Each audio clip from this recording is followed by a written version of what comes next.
The night settles softly over the old Silk Road, laying a blanket of cool air across the desert sands. The wind glides like a wandering ghost, brushing its fingers over dunes that have stood for centuries, untouched, unbothered, patient. In the distance, somewhere far beyond the faint horizon, a caravan bell jingles with a slow, tired rhythm, a gentle echo of a trade route older than empires, older than kings, older than the stories carved into the stones of forgotten cities. This road, this ancient vein running through the heart of Asia, has witnessed everything from silk-laden camels to the silent footsteps of men who preferred shadows over sunlight. And tonight, in this calm darkness, you are about to step into the story of one such man. A man who walked the Silk Road not with caravans, but with secrets. His name was Rafat Kohistani, though if you asked the traders, smugglers, or wanderers who shared these landscapes, many would tell you they never saw him, only heard whispers of him slipping past borders like smoke. While others left trail marks, Rafat left none. Where others boasted, Rafat barely spoke. His legend was not loud, it moved quietly on tired winds and cracked through campfire conversations when the flames burned low and men felt brave enough to discuss the unseen. Imagine the scene, a moon suspended like a pale lantern in the sky, its light spreading in a thin sheet across the ground. A lonely path stretches forward, winding through sand and rock, shifting with every breeze as if the earth itself tries to erase its tracks each night. On such nights, even the desert feels alert, listening closely. It is here, under the watchful glow of a million stars, that Rafat's story begins, an introduction not in bright cities or crowded markets, but in stillness. In silence. In the embrace of a world that hides more than it reveals. The Silk Road was no longer the grand artery of global trade it once had been, yet its bones remained, the trails, the mountain passes, the secret pathways known only to those who made their living bending rules and crossing lines unseen. It was along these paths that Rafat learned to move, first as an observer, then as a shadow, and eventually as a master of quiet operations. But in this moment, long before he became the ghost-like figure authorities could never quite identify, he was simply a man walking through the cold night, his mind replaying lessons taught by the land itself. The desert teaches patience. The mountains teach humility. The borders teach fear. And the smugglers who trekked these roads taught something else entirely, that the loud man dies first, but the silent man lives to see the next dawn. The sky above was a vast, ink-blue sea sprinkled with constellations that had guided travelers for thousands of years. These stars witnessed kingdoms rise and crumble, witnessed caravans of silk, jade, and spices pass by, witnessed warriors and pilgrims alike. Now, they watched Rafat. A lone figure dressed in muted colors, the kind of clothing that absorbs darkness instead of reflecting it, his footsteps steady and deliberate. He was not in a hurry. Men in a hurry always make noise, always draw attention, always attract danger. But Rafat, he walked with the rhythm of a man who trusted the shadows more than his own heartbeat. Far behind him, faint and almost imperceptible, came the rumble of vehicles, border patrol perhaps, or rival smugglers, or maybe just travelers unaware of the weight this night carried. Rafat didn't turn to look. He never reacted to distant sounds. Reaction invites curiosity. Curiosity invites trouble. Instead, he placed one foot ahead of the other, feeling the desert's subtle shift under his soles. He carried nothing that would betray him, no weapons, no maps, not even a phone. Everything he needed was stored in memory, trails carved into his mind like lines etched on ancient parchment. He had walked these paths in daylight, in storms, in moonless darkness, memorizing every turn, every boulder, every sound. Smuggling wasn't about force, it was about understanding the land better than anyone else. A breeze picked up, lifting a string of sand grains into a delicate spiral that danced briefly in front of him before disappearing into the night. It reminded him of old stories told by elder traders, tales of spirits guarding the Silk Road, guiding those who respected it and swallowing those who disrespected its unwritten laws. Rafat was not a superstitious man, but he respected silence, and the desert respected silence in return. Somewhere to the east, a wolf howled. Not a threatening howl, but a lonely one, echoing off distant slopes. Rafat paused just long enough to listen, not out of fear but acknowledgement. To survive in these vast, open places, one must learn to hear every language, animal, wind, sand, and darkness. As he walked again, his thoughts drifted to the life he once had, before silence became his armor. A time when he was just another boy in a small mountain village, unaware that the world beyond carried more than just trade, it carried danger, opportunity, and shadows deep enough to disappear into. Even then, he preferred quiet corners over noise-filled gatherings. People underestimated quiet boys. They assumed silence meant weakness. Rafat had discovered early that silence was its own kind of power. He continued, passing the hollow remains of an old caravanserai. Broken walls reached upward like skeletal fingers, and dried plants rustled faintly in the wind. Travelers once rested here, merchants counting coins, guards sharpening blades, camels groaning under heavy loads. Now it sat abandoned, forgotten by all except those who understood the value of places that others ignored. Rafat approached the crumbling archway, brushing his hand lightly across its rough surface. Touching it felt like touching history itself. The stones were cool, shaped by centuries of storms, travelers, and stories. In moments like this, he felt connected to those who came before him, those who walked quietly, survived quietly, and disappeared quietly. Tonight was not a night of transactions or danger, though both were always near. Tonight was a night of movement, of crossing invisible lines under a sky that revealed everything and nothing at the same time. Rafat inhaled deeply, the cold air filling his lungs. Ahead lay the long stretch that would lead him to the mountains. Behind him lay footprints that the wind was already erasing. He knew that by morning, the sand would be smooth again, leaving no trace of his passage. That was the way he lived. That was the way he survived. For men like him, silence was not the absence of sound, it was a strategy, a shield, a way of life. And with each step he took into the night, the whisper of his legend moved with him, quiet, patient, uncatchable. The mountains of Kohistani rise like ancient guardians, their jagged peaks cutting into the sky with a quiet authority that feels both humbling and protective. These were the lands where Rafat Kohistani opened his eyes to the world, a world defined not by noise or modern chaos, but by the deep, resonant stillness of valleys carved by time itself. In these towering landscapes, silence wasn't empty, it was alive. It moved with the rivers, breathed with the forests, and whispered through stone pathways that only shepherds and wanderers truly understood. Life in Kohistani was simple in appearance but complex in rhythm. Morning light spilled slowly across the mountains, touching rooftops made of wood and clay, warming the breath of animals tied outside homes, and illuminating trails worn by generations. Rafat, as a boy, woke to the same sounds every day, the distant bleating of goats, the gentle clinking of metal pots, and the wind brushing through pine trees like a soft, ancient lullaby. There was no city noise here, no car horns, no shouting markets, only the language of nature, steady and eternal. His family lived in a small, sturdy house built on a slope overlooking a valley that seemed to roll endlessly into layers of blue and gray. They were not wealthy, but like most mountain families, they owned enough to survive, their animals, their land, and their honor. His father was a quiet man, respected by the village for his level-headedness. His mother carried warmth in her voice, the kind that even the coldest winters could not steal. Rafat learned early from her that some of the strongest people in the world are the ones who endure hardship without complaint. As a child, he wandered the terraced hillsides with a wooden stick in hand, chasing goats or guiding them along worn paths. He listened to stories told by elders, tales of travelers who crossed these mountains long before roads were carved, tales of warriors and traders who passed with caravans, tales of hidden wealth and hidden dangers. The elders' voices were calm and slow, each word shaped by wisdom.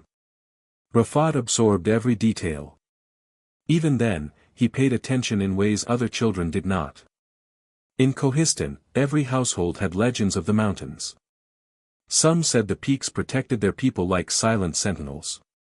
Others claimed the forests hid spirits that watched travelers from behind the trees. And nearly everyone believed the old routes that twisted through the region held secrets, some ancient, some modern. Rafat loved walking these paths. The earth felt different beneath his feet here, as if it held memories of every traveler who had ever passed. But what shaped him the most was the environment itself, harsh winters that tested endurance, steep inclines that demanded balance and strength, and long stretches of quiet where one's thoughts were the only companions. He learned patience from the slow drip of melting snow, resilience from the way villagers rebuilt after storms, and caution from watching how a single misstep on a narrow trail could send rocks tumbling down into the ravine. There was also a certain understanding shared among mountain people. The world outside their valleys was vast and unpredictable. News came slowly, carried by travelers or radios that often crackled more than they spoke. Rafat grew up hearing fragments about conflicts beyond the mountains, about borders shifting, about governments rising and falling. Yet here in Kohistani, time seemed to move differently. The mountains did not bow to the changes occurring miles away. They stood firm, just as they had for centuries. Despite the ruggedness, there was beauty everywhere. In spring, wildflowers painted the hillsides in soft colors, lavender, yellow, pale blue. In summer, rivers swelled with glacier melt, shimmering like strands of silver laid across the land. In autumn, leaves turned to shades of amber and rust, falling gently to the earth. And in winter, everything turned white, silent, and still. It was during those long winter nights, when the wind howled outside and families gathered close to the fire, that Rafat first felt the pull of stories, the way people spoke of faraway lands, secret pathways, and the men who dared to cross them. His father occasionally hosted travelers, mostly traders, shepherds, or men heading toward the border regions. Rafat, sitting quietly near the door, would listen as they spoke about the outside world. Some told of bustling cities, others of dangerous roads patrolled by bandits or soldiers. A few spoke softly, almost reluctantly, about smugglers, shadowy figures who used the mountains not for trade, but for moving goods that were forbidden or expensive elsewhere. Their voices always lowered when these tales began, as if the walls themselves might be listening. Rafat found himself fascinated by such stories. Not because of the danger or the money, but because of the silence that shrouded these men. They moved invisibly, seen only when they wished to be. They navigated unseen routes, and they trusted no one except the land beneath their feet. To a boy who already preferred quiet over noise, this idea was strangely compelling. But fascination alone does not shape a life, environment does. Kohistani taught Rafat to observe before acting. When you live among mountains, you learn to study the weather, to sense when snowfall threatens, to recognize when a trail has become unstable. One wrong decision can cost a life. Observation becomes instinct. Silence becomes second nature. And every step becomes deliberate. Rafat's childhood friends often teased him for being too quiet. While they played loudly, he preferred sitting by the river, watching the current slip over stones with a soft, calming hush. While others argued or boasted, he listened. And while some dreamed of leaving the valley to chase fortunes, Rafat dreamed of understanding the world's hidden patterns, the routes carved through mountains, the networks of travelers, the whispers of movement that connected remote villages to distant lands. His father sometimes took him on short journeys to nearby settlements. These trips, though simple, exposed him to the subtle art of reading faces, reading intentions. In places where people carried burdens, some visible, some hidden, trust was a currency more valuable than gold. Rafat watched how his father negotiated, how he navigated tense situations without ever raising his voice. Calmness, he realized, was power. Yet for all its beauty and lessons, Kohistani was also a place shaped by hardship. Years of conflict in Afghanistan sent waves of refugees, fighters, and opportunists across mountain passes. Borders became tense. Patrols increased. Trade routes became more dangerous. And as opportunities in legitimate work dwindled, more people in the region turned to smuggling, not out of greed, but survival. Rafat saw this shift slowly, like a change in the wind before a storm. Men who once traded livestock began transporting goods at night. Strangers visited the village more frequently, carrying packages wrapped in cloth and secrets wrapped in silence. The mountains, which once seemed timeless and untouched, became corridors for risk and reward. It was in this environment, where beauty met danger, and silence met opportunity, that Rafat grew from a quiet boy into someone the mountains themselves seemed to trust. His footsteps were careful, his thoughts measured, his curiosity disciplined. He didn't know it yet, but every lesson learned in these rugged hills was preparing him for a life far more complex than the village could imagine. And as he grew older, the same mountains that raised him would become the first threshold he crossed into the world of shadows.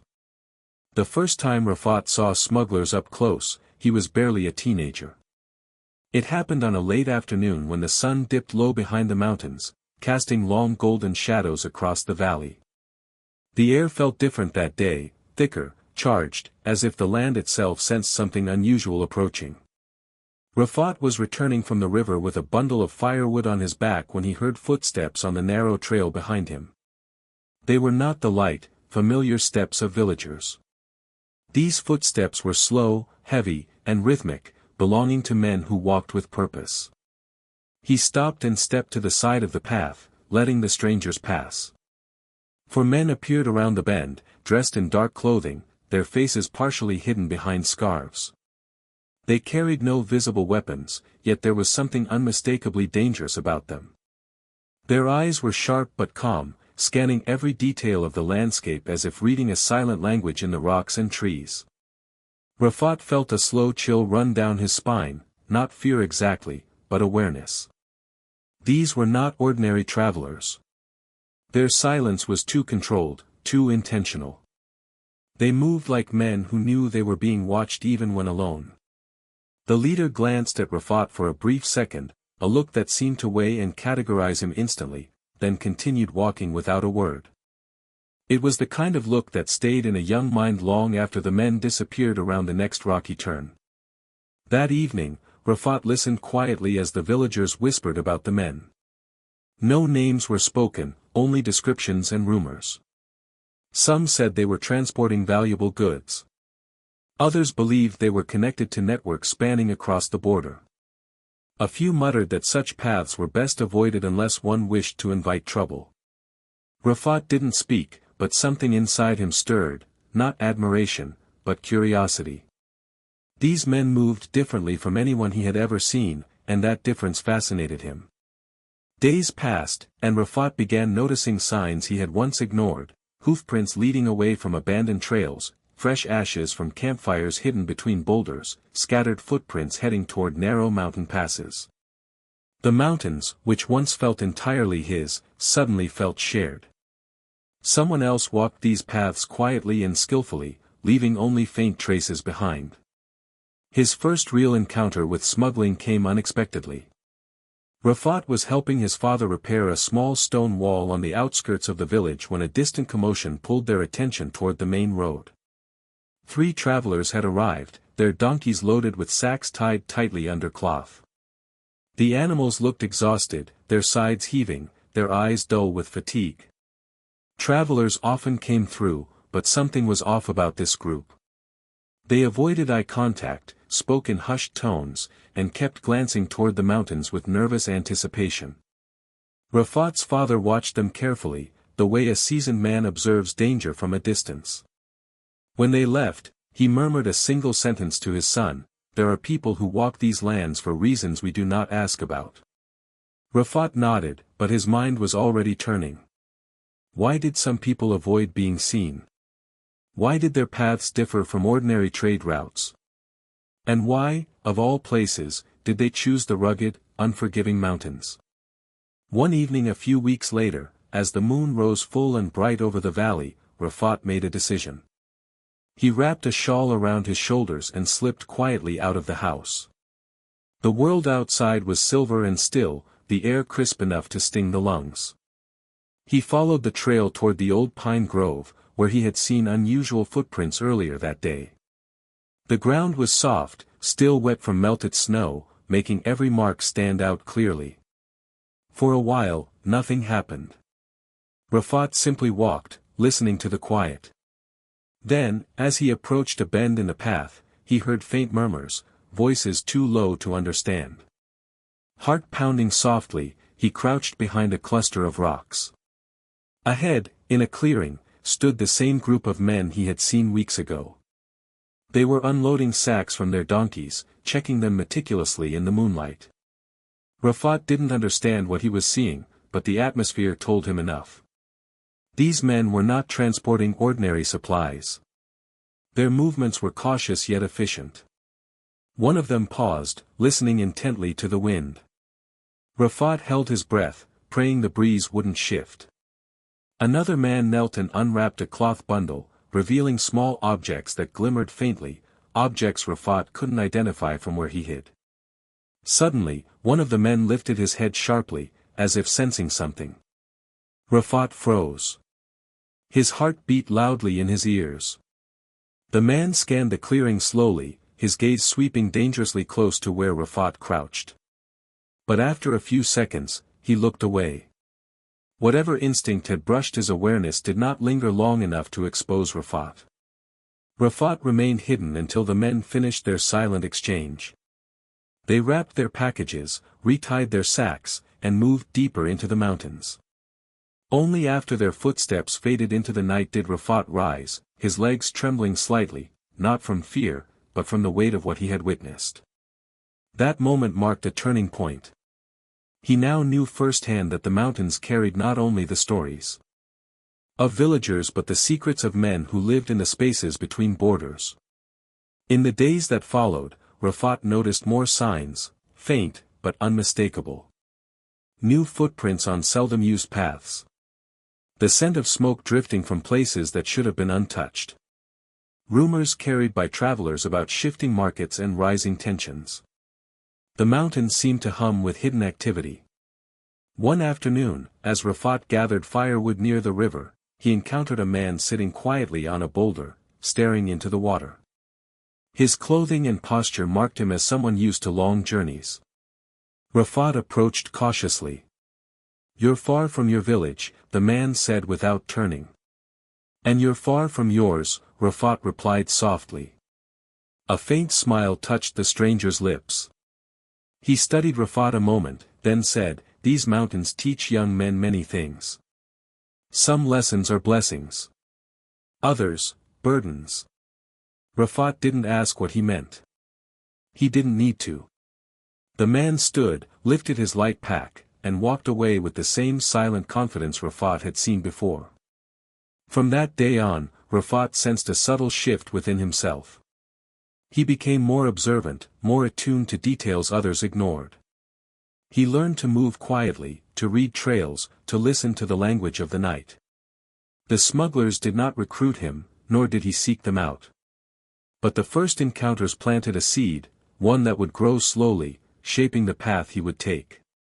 Little by little, without realizing it, Rafat was stepping closer to a world that existed behind the veil of ordinary life. A world where silence wasn't just a habit, it was a necessity. War crept into the mountains long before Rafat understood what war truly meant. At first, it was only a distant rumble, stories carried by traders, whispers exchanged in the bazaar, and the occasional roar of something powerful echoing across the peaks. To a young boy living in the quiet folds of Kohistani, conflict felt like a storm on the far horizon, visible, unsettling, but not yet close enough to touch. But storms move. Over time, the signs reached even the most secluded valleys. Strangers began appearing more frequently, men with hardened faces and tired eyes, their clothes dusty from long travel. Some passed through quietly, asking only for water. Others carried themselves with the tense alertness of fighters, gripping their rifles as though afraid the mountains might swallow them. Rafat often watched from behind doorways, studying them in silence. Fear was not the first emotion he felt, curiosity was. The elders tried to shield the village, insisting that conflict was something for politicians and soldiers, not shepherds and farmers. But the mountains did not respect such boundaries. They carried the echoes of gunfire from distant valleys, carried the smoke of burning outposts, carried the refugees fleeing from one uncertain future to another. The war was no longer a rumor, it was a presence, invisible but always near, moving through the landscape like a shadow stretching across the land. For families like Rafat's, the changes were subtle at first. Prices rose in nearby markets. Traders grew uneasy. Caravan routes shifted unpredictably as certain paths became too dangerous. The once steady rhythm of village life broke into uneven patterns. Rafat began noticing things most children his age ignored: the way adults lowered their voices when discussing the news, the worried looks exchanged when the radio crackled to life with reports from the cities, and the new caution in the footsteps of villagers traveling after dark. Then came the checkpoints. One morning, as Rafat accompanied his father along a familiar mountain trail, they encountered a group of armed men blocking the path. They were neither locals nor traders, soldiers from a distant province, judging by their uniforms. Their leader questioned everyone who passed, demanding names, destinations, and reasons for travel. His eyes moved sharply, searching for any sign of deception. Rafat watched quietly as his father answered with calm politeness. The man scrutinized them for a moment before waving them through. It was the first time Rafat saw how fragile freedom of movement had become. Paths that once belonged to shepherds and wanderers now belonged to armed strangers. And with new restrictions came new opportunities. Smuggling was not new to these mountains. For centuries, men had transported goods across borders: spices, fabrics, precious stones. But war changed the nature of trade. Suddenly, everyday items became expensive, hard to obtain, or forbidden. Medicines were scarce. Fuel prices soared. Technology and electronics, once carried openly by merchants, now moved discreetly. Supply chains fractured, giving rise to something powerful and dangerous: the underground economy. Rafat observed this evolution quietly, not yet part of it but close enough to feel its influence. He began noticing more nighttime activity, figures moving through the valley long after families had gone to sleep, their footsteps cautious but purposeful. Horses and donkeys tied behind remote huts, their loads wrapped tightly in weatherproof cloth. Lanterns glimmering faintly between the trees, then disappearing again into the dark. The war had not only brought chaos, it had brought profit for those brave enough, or desperate enough, to exploit the gaps it created. Some villagers accepted this shift reluctantly, viewing it as survival. Others embraced it, seeing it as a rare chance to earn far more than farming or herding ever could. Rafat listened to their conversations quietly. He noticed how some men talked about border closures with frustration, while others spoke of them with opportunity in their eyes. The thin line between necessity and ambition was becoming harder to distinguish. Rafat's own family did not engage in such work. His father valued honesty and stability. But even he could not deny the changes. One evening, as they sat near the fireplace listening to the crackle of burning wood, his father sighed deeply, a sound carrying both resignation and concern. "War turns good men into desperate ones," he said. "And desperate men into dangerous ones." Those words settled heavily in Rafat's mind. As conflict intensified, the government and various factions tightened control over trade routes. Large caravans became rare. Small, covert groups replaced them. The mountains, with their hidden passes and unmarked trails, became ideal corridors for smuggling. And because the terrain was so unforgiving, only the most skilled travelers dared attempt it. Rafat often helped his uncle tend goats near the higher slopes. From those vantage points, he could see trails branching like veins across the mountains, some clear, some hidden beneath brush and loose stone. He realized that anyone who mastered these paths could move almost anywhere undetected. That understanding fascinated him more deeply than anything he had learned in the village. He began studying the terrain with newfound intensity. He watched how shadows shifted depending on the time of day, how fog covered certain plateaus at dawn, how sound carried in narrow gorges, and how light reflected off rock faces at night. These were survival lessons, learned not from teachers but from the land itself. Meanwhile, the smugglers he once viewed from a distance became more frequent visitors. They were no longer rare, shadowy figures. They had become part of the region's new normal. Their movements were quiet but confident, their operations organized but flexible. Rafat could see that many of them were not criminals in the traditional sense, they were fathers, brothers, men driven by responsibility and circumstances beyond their control. Yet among these groups, a different kind of smuggler also emerged. These were the ones who treated war as opportunity rather than burden. The ones who built connections, negotiated with rebels, bribed officials, and managed to profit no matter which side gained power. These were the men whose names were whispered with both respect and fear. Rafat watched them with careful eyes, noting their silent coordination, their unspoken rules, their ability to move through chaos with unsettling ease. Something about them stood out, not their goods, not their secrecy, but the composure they carried in dangerous lands. There was a serenity in their actions, a calm confidence that mirrored the stillness of the mountains themselves. And it was in this environment, torn by war, reshaped by necessity, that Rafat found his path slowly forming beneath his feet. He didn't choose smuggling. It didn't call to him with promises of wealth or power. But as conflict transformed the landscape, it also transformed the boy who studied it. He learned that silence could be protection, observation could be advantage, and movement could be disguise. The war had opened doors no one asked for. And through one of those doors, Rafat would soon take his first true step into the world of shadows. Rafat's first steps into the world of smuggling did not begin with danger or dramatic choices, they began quietly, almost naturally, as if the mountains themselves guided him toward a path already written in their shadows. It started with small tasks, simple errands, harmless at first glance, the kind that any young man in a mountain region might be asked to handle. A message delivered to a neighboring valley. A parcel dropped off discreetly at dusk. A traveler escorted through a shortcut known only to locals. The first time someone asked him for help, Rafat did not suspect anything unusual. An older villager named Harun, who often traded goods between settlements, approached him with a calm smile.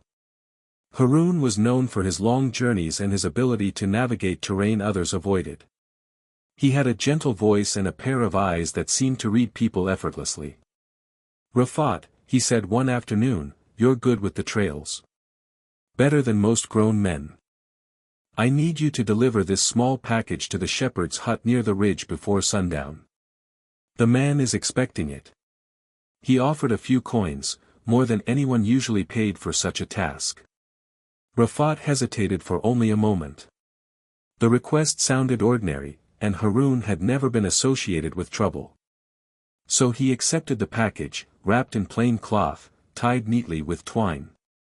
He didn't open it. He didn't ask questions. As he made his way up the trail, Rafat felt the weight of responsibility more than the weight of the parcel. The path to the ridge was familiar, but something about the task made him alert. The air was cool, the sky a soft shade of evening blue, and the sound of wind brushing through pine trees accompanied him like a low, calming hum. When he reached the hut, a solitary shepherd stood outside, waiting quietly, as if he had known Rafat would arrive at that exact moment. "You're Harun's boy?" the shepherd asked gently. Rafat nodded. He handed over the parcel, and the man gave a single nod of acknowledgement. No questions. No conversation. Just silence. That was the first time Rafat felt the strange simplicity of these exchanges, subtle, quiet, and smooth, like water flowing around a stone. It left him with a feeling he couldn't quite define, a mixture of curiosity and caution. But he completed the task well. And word of reliable boys always spreads in mountain regions. Within days, another request came. A man passing through the village needed someone who knew the terrain. He had to reach a remote hamlet before nightfall, and the usual routes had become dangerous due to patrols. Rafat's name was suggested. The traveler paid him in advance, offering enough money to help Rafat's family buy extra supplies for the coming winter. It was a simple escort, no risk, no forbidden goods.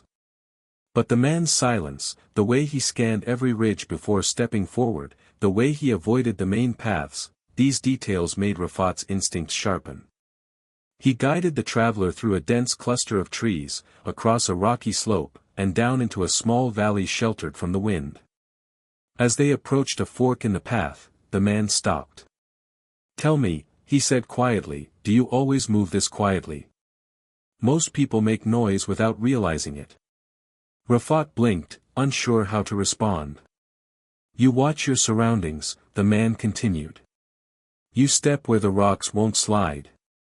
You listen. That's rare."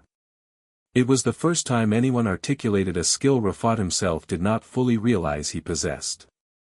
The traveler paid him extra and disappeared before Rafat could ask more questions. In the months that followed, similar small jobs appeared. Sometimes he delivered messages sealed with wax. Sometimes he guided traders around checkpoints. Other times he carried supplies that were not dangerous but needed to avoid the main roads: medicine, batteries, dried food, items that war had made scarce. None of these tasks felt illegal. They felt necessary. Villagers trusted Rafat. Wanderers respected him. And those who worked silently noticed the way he blended into landscapes, speaking only when required, moving with an ease that made him seem part of the land itself. But it wasn't long before someone higher in the underworld chain took notice. One evening, as the sun dipped behind the peaks, painting the sky with streaks of crimson and gold, an unfamiliar man approached Rafat while he was repairing a fence near his home. The stranger wore simple clothes but carried himself with the kind of confidence that suggested he held influence. He introduced himself only as Karim. "I've heard of you," Karim said calmly. "You do small tasks well. You don't ask questions. You keep your mouth shut." Rafat remained quiet, unsure where the conversation was heading. "That's good," Karim continued. "Questions make life complicated. Silence keeps you alive." He handed Rafat a small leather pouch. "Take this to the old watermill before midnight. Someone will meet you there. Walk the upper trail, not the lower one. The soldiers patrol the lower path now." Rafat hesitated. Something about this request felt different. The quiet weight of Karim's voice, the specific instructions, the timing, this was not like his earlier tasks. Yet turning it down felt dangerous. Accepting it felt like stepping into a new world. He accepted. The journey to the watermill was dark and cold. The moon hid behind clouds, leaving the trail illuminated only faintly by the reflection of starlight on stone. Every sound felt sharper: the crunch of gravel underfoot, the rustle of branches, the distant howl of a mountain fox. Rafat moved carefully, making sure not to slip or disturb loose rocks that might alert anyone nearby. When he reached the watermill, a man stood waiting, face half hidden beneath a hood. He took the pouch without a word, nodded once, and vanished into the trees. The entire exchange lasted no more than 5 seconds. But something about it stayed with Rafat. The efficiency. The silence. The precision. It was a language without words, a world where trust was built not through promises, but through reliable deliveries and disciplined quiet. Over time, Rafat completed more tasks. Word spread that he never failed, never spoke unnecessarily, never drew attention.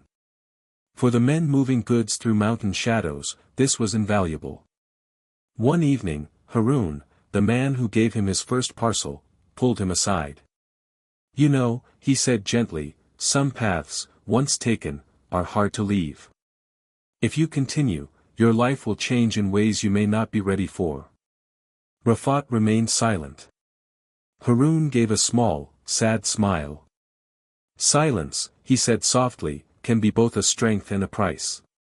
But Rafat was already changing. Each task made him more aware of how the world functioned behind the curtain of civilian life. He began noticing patterns, the timing of patrols, the trade of information, the subtle shifts in behavior that revealed hidden transactions. His instincts sharpened further, and his sense of caution became almost reflexive. By the time he realized it, the small errands that once felt harmless had opened a door he could not close. He was not yet a smuggler, not by profession, not by intent, but he had become something equally important, a man the shadows trusted. And in the world of smuggling, trust is the first step into power and danger. The first true crossing of Rafat's life began on a night so still that even the wind seemed to be holding its breath. The moon hung low over the mountains like a pale lantern, casting a silvery glow across the rugged landscape. Shadows draped themselves over boulders, and the narrow paths winding upward looked like veins running through the earth. This was not an ordinary journey. It was the night Rafat stepped fully into the silent world of smugglers, a world where a single mistake could end everything. He had been summoned quietly, without explanation. Karim, the man who had tested him earlier with small deliveries, approached him at dusk. His voice was low, as if the fading sunlight itself might overhear their conversation. "There is a crossing tonight," Karim said. "A real one. Not a message. Not a delivery. You will carry a pack. You will keep pace. And you will speak only if someone asks you directly." Rafat merely nodded. He understood the rules before they were spoken. Karim handed him a heavy cloth bag, tightly wrapped, tied with thick rope. There was no need to ask what was inside. Smugglers rarely revealed the nature of their goods. It was better not to know. Knowledge created vulnerability. Ignorance created safety. "Follow the man at the front," Karim instructed. "And whatever happens, don't break formation." Rafat memorized every word. As dusk bled into night, he joined a small group of 5 men waiting silently at the edge of the forest. Their faces were partially hidden beneath scarves and hoods. None looked at him directly, but their body language told him enough. They were experienced, cautious, and preparing for something more dangerous than any of his previous tasks. Without a word, they began walking. The path they took was steep and narrow, cutting across the mountainside with sharp drops just a few feet away. The rocks shifted beneath their boots, but the men moved with practiced balance. Rafat matched their rhythm carefully, focusing on each foothold. The weight of the pack pressed against his shoulders, reminding him with every step that he was now part of something real, something far larger than his village errands. The higher they climbed, the colder the air became. A sharp, clean chill filled his lungs, and his breath rose in small clouds that disappeared instantly. Above them, the stars glittered in the vast dark sky, bright and endless. The only sound was the crunch of gravel under their feet and the faint rustle of fabric as the men adjusted their gear. After nearly an hour of silent ascent, the leader raised his hand. Everyone froze. Ahead, in the distance, faint beams of light flickered across the slope. Patrols. Rafat felt his heart quicken, but no one reacted with fear. Instead, they moved off the path in perfect unison, slipping behind a line of boulders. Rafat followed, careful not to make noise. For a moment, the world felt suspended, the mountains holding their breath, the men holding theirs. The searchlight swept across the valley below, slow and methodical. Rafat remained still, pressing his back against cold stone. A small pebble rolled near his foot, but he stopped it instinctively before it could fall any further. The patrol lights eventually moved on. No words were spoken, not even a sigh of relief. The group resumed walking as if nothing had happened. This, Rafat realized, was what true smuggling looked like. Not chaos. Not shouting. But a quiet discipline, a steady calm, a unity built on mutual survival. Hours passed. The terrain grew harsher as they approached the border. Sharp rocks jutted out like broken teeth, and the path narrowed until only one person could pass at a time. Rafat felt the pack dig into his shoulders with each movement. Sweat beaded on his forehead despite the cold. But he said nothing. Eventually, they reached a small clearing between two massive cliffs. The leader knelt and brushed aside leaves, revealing a hidden wooden hatch. Rafat's eyes widened slightly. He had never imagined such a thing existed here, an underground passage, carved into the mountain itself. One by one, the men descended a ladder into the darkness. When it was Rafat's turn, he gripped the wooden rungs and climbed down, feeling the walls close around him. The air was cool and damp, smelling faintly of earth and old wood. Torches mounted on the walls cast a flickering amber glow, illuminating the narrow tunnel stretching ahead. The leader whispered for the first time that night. "Stay close. Step where we step." They moved through the tunnel with slow precision. Rafat could hear water dripping somewhere in the distance. The tunnel sloped downward, then leveled, then rose again, winding through the mountain like a hidden artery. This passage, he understood, was a lifeline, a secret route used by smugglers long before him, carved by hands that trusted shadows more than sunlight. When they emerged from the far end, the moon had shifted position in the sky, hanging lower now. They were close to the border. The air felt heavier. The silence deeper. The leader signaled again. The final stretch required crossing an exposed ridge, a dangerous area watched by both sides. The men spaced out, moving with deliberate slowness to avoid drawing attention. Rafat followed every move, every pause, every crouch. His breathing matched the rhythm of the group, his senses heightened to the faintest sound. Halfway across the ridge, a noise shattered the stillness, the low rumble of an engine approaching from the valley below. The leader motioned sharply. In an instant, the group dropped to the ground, flattening themselves against the cold earth. Rafat pressed himself between two large rocks, heart pounding softly against his ribs. A vehicle moved along the lower trail, its headlights cutting wide arcs through the valley. Rafat stayed still, barely blinking. He understood instinctively that even the slightest movement could catch the light. The vehicle passed. Slowly, silently, the group rose again. The final descent led them into a hidden ravine, a place shielded by cliffs on both sides, offering natural cover. Only then did the leader allow a brief pause. The men lowered their packs gently, stretching their stiff limbs. Someone approached Rafat quietly. "You did well," the man said, voice low. Most first-timers panic at the ridge. Rafat didn't reply, but he felt something shift inside him. A certainty. A calm knowing. He belonged here. When they finally delivered the goods to the contact on the other side, the exchange was quick and wordless.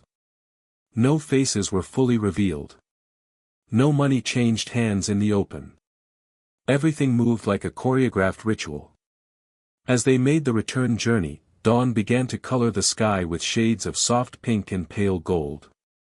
The mountains looked peaceful again, innocent even, as if the night's danger had been a dream.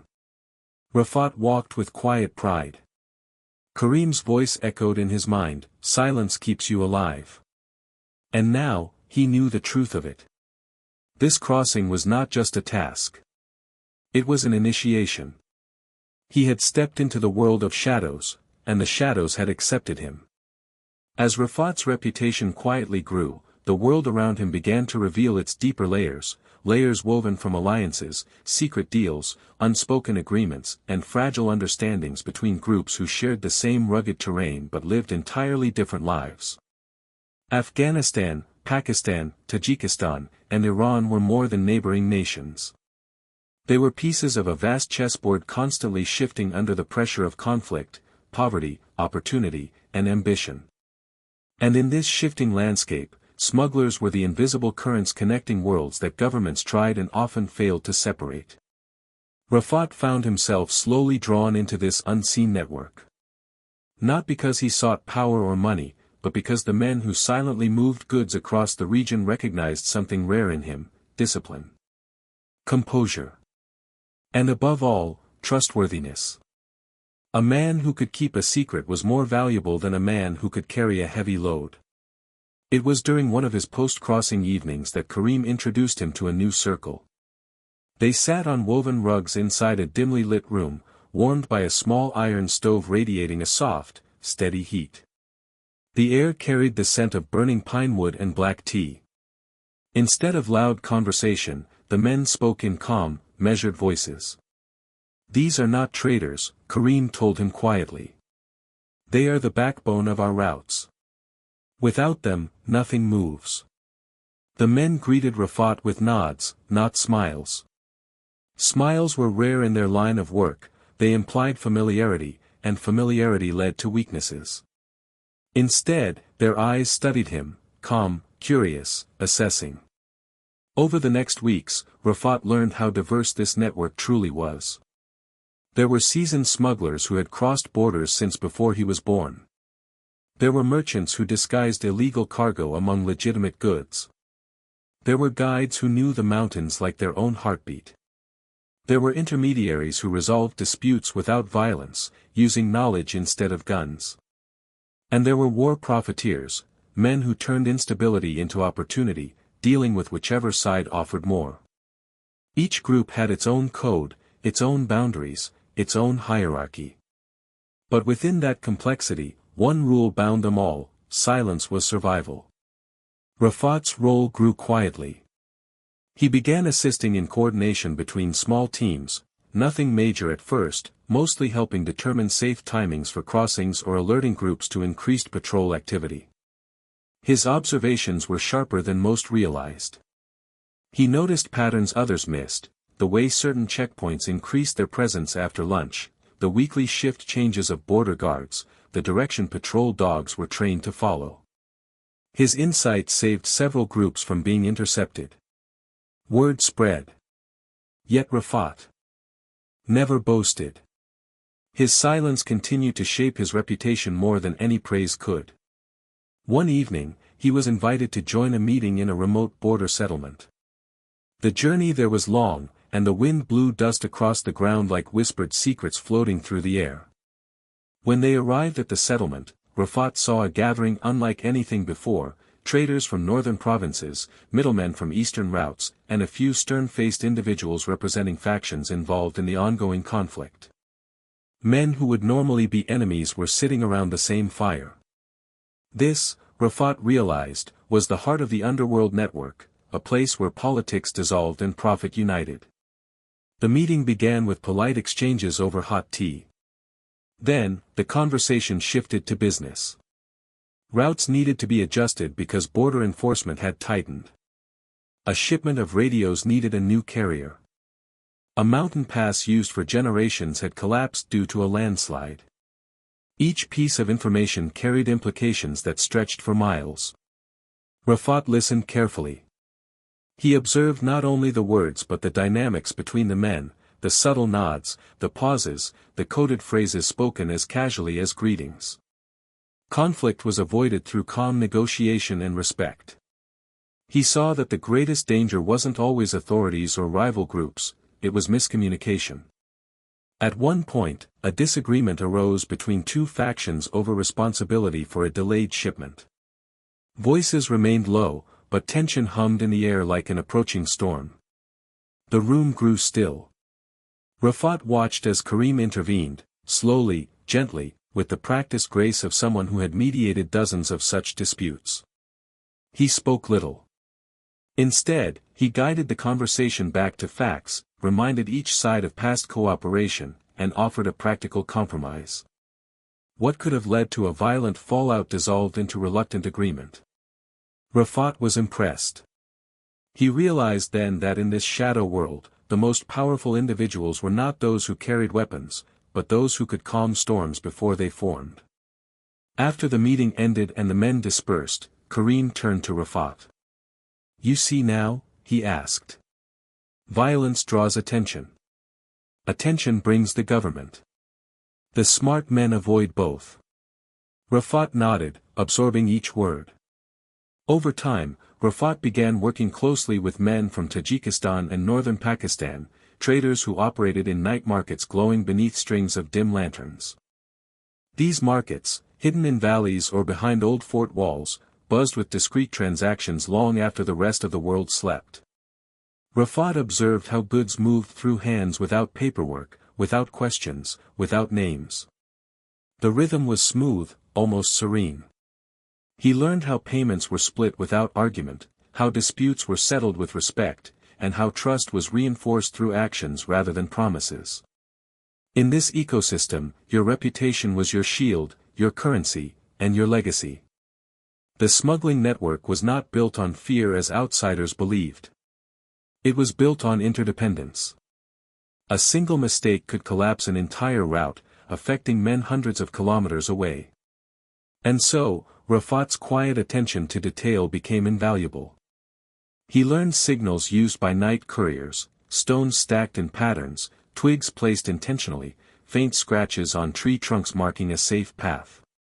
He learned which traders were reliable and which ones were desperate enough to betray anyone. He learned which villages offered shelter and which valleys should be avoided in certain seasons. With every passing month, Rafat's confidence grew, not the loud confidence of arrogance, but the steady confidence of a man learning to navigate a world where silence meant intelligence, and intelligence meant survival. By now, the network recognized him not as a boy sent on errands, but as a rising mediator. Men approached him not for muscle but for guidance. They asked for his opinion on safe crossings, on trusted carriers, on timing. And Rafat, true to his nature, never exaggerated. He never claimed to know more than he did. He never offered advice lightly. This restraint earned him something rare, respect across borders. Even men older than him regarded him with a quiet acknowledgement. He had become the kind of figure who could sit in a gathering and command attention without speaking a single word. The underworld was slowly, silently molding him into someone essential, a man who understood routes, people, risks, and the subtle currents that shaped the region's hidden economy. And though he did not yet realize it, his ability to navigate alliances without weapons, without threats, and without raising his voice would set him apart from every smuggler who came before him. It was the beginning of his rise. A rise built entirely on silence. Rafat's rise did not happen with explosions, confrontations, or dramatic announcements. It happened quietly, almost invisibly, like snow gathering on mountaintops through winter nights, accumulating grain by grain until the weight became undeniable. In the underworld of border trade, where most men chased power loudly, Rafat's silence became the very reason others began to speak his name with a strange mixture of respect and curiosity. People often believed that those who came to control smuggling routes did so through violence or intimidation. But Rafat's ascent followed a different rhythm. He did not threaten anyone. He did not boast about his successes. He did not even reveal his ambitions. Instead, he worked with a steady patience that impressed older men who had seen too many reckless youths burn themselves out. At first, they called him, that quiet boy. Later, they whispered, the calm one. And eventually, his name, Rafat, was spoken not as a question, but as a solution. It began with a route crisis. A major pathway used for transporting electronics had suddenly become dangerous after authorities in a nearby district intensified their patrols. Several groups were affected. Goods were sitting idle. Money was stuck in limbo. Tensions rose. Men argued about who should handle the situation. Everyone had an opinion, but no one had a workable plan. Rafat listened to their heated discussions silently. And then, when the room had grown tired of its own noise, he spoke softly. There is an older trail behind the northern ridge. It's longer, but less watched. If teams move in pairs and split the load, it's safer. The room fell silent. One of the senior smugglers asked slowly, how do you know it's not being patrolled? Rafat answered with the same steady calm he always carried. Because the soldiers stationed there shifted posts last month. Their fuel supply hasn't been replenished. They're covering less ground now. The men exchanged surprised glances. Rafat had just revealed that he was paying closer attention to the region's changes than anyone realized. His calm analysis resolved an argument that had been growing like a storm cloud. The groups followed his suggestion, and the route worked flawlessly. That single moment marked the beginning of his influence. But what truly astonished people was what happened afterward. Rafat didn't claim credit. He didn't remind anyone who came up with the solution. He simply moved on to the next task, quietly, as though he had only done what any man should. That humility added weight to his presence. As time passed, more groups came to him for advice. Some asked which paths were likely to be blocked due to landslides. Others sought his insight on timing, seasons, or which villages were safe to pass through when tensions rose. Rafat answered only when he had certainty. When he wasn't sure, he simply said, "I don't know." In a world filled with men who pretended to know everything, such honesty was disarming, almost refreshing.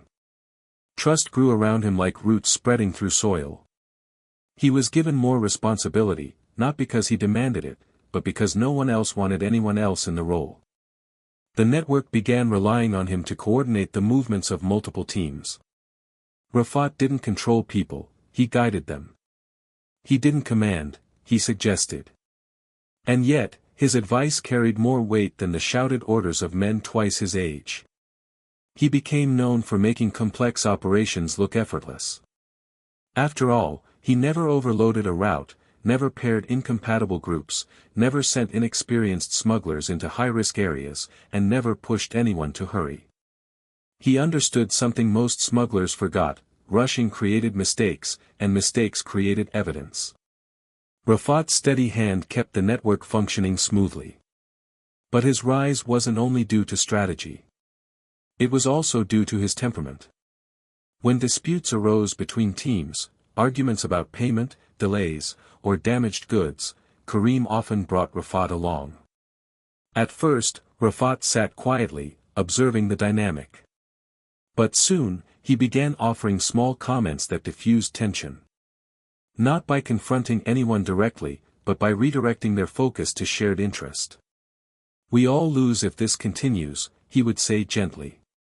"Let's solve it before the authorities hear anything." Or, "Both sides have a point. But the goods must move. There is still time to fix the issue before dawn."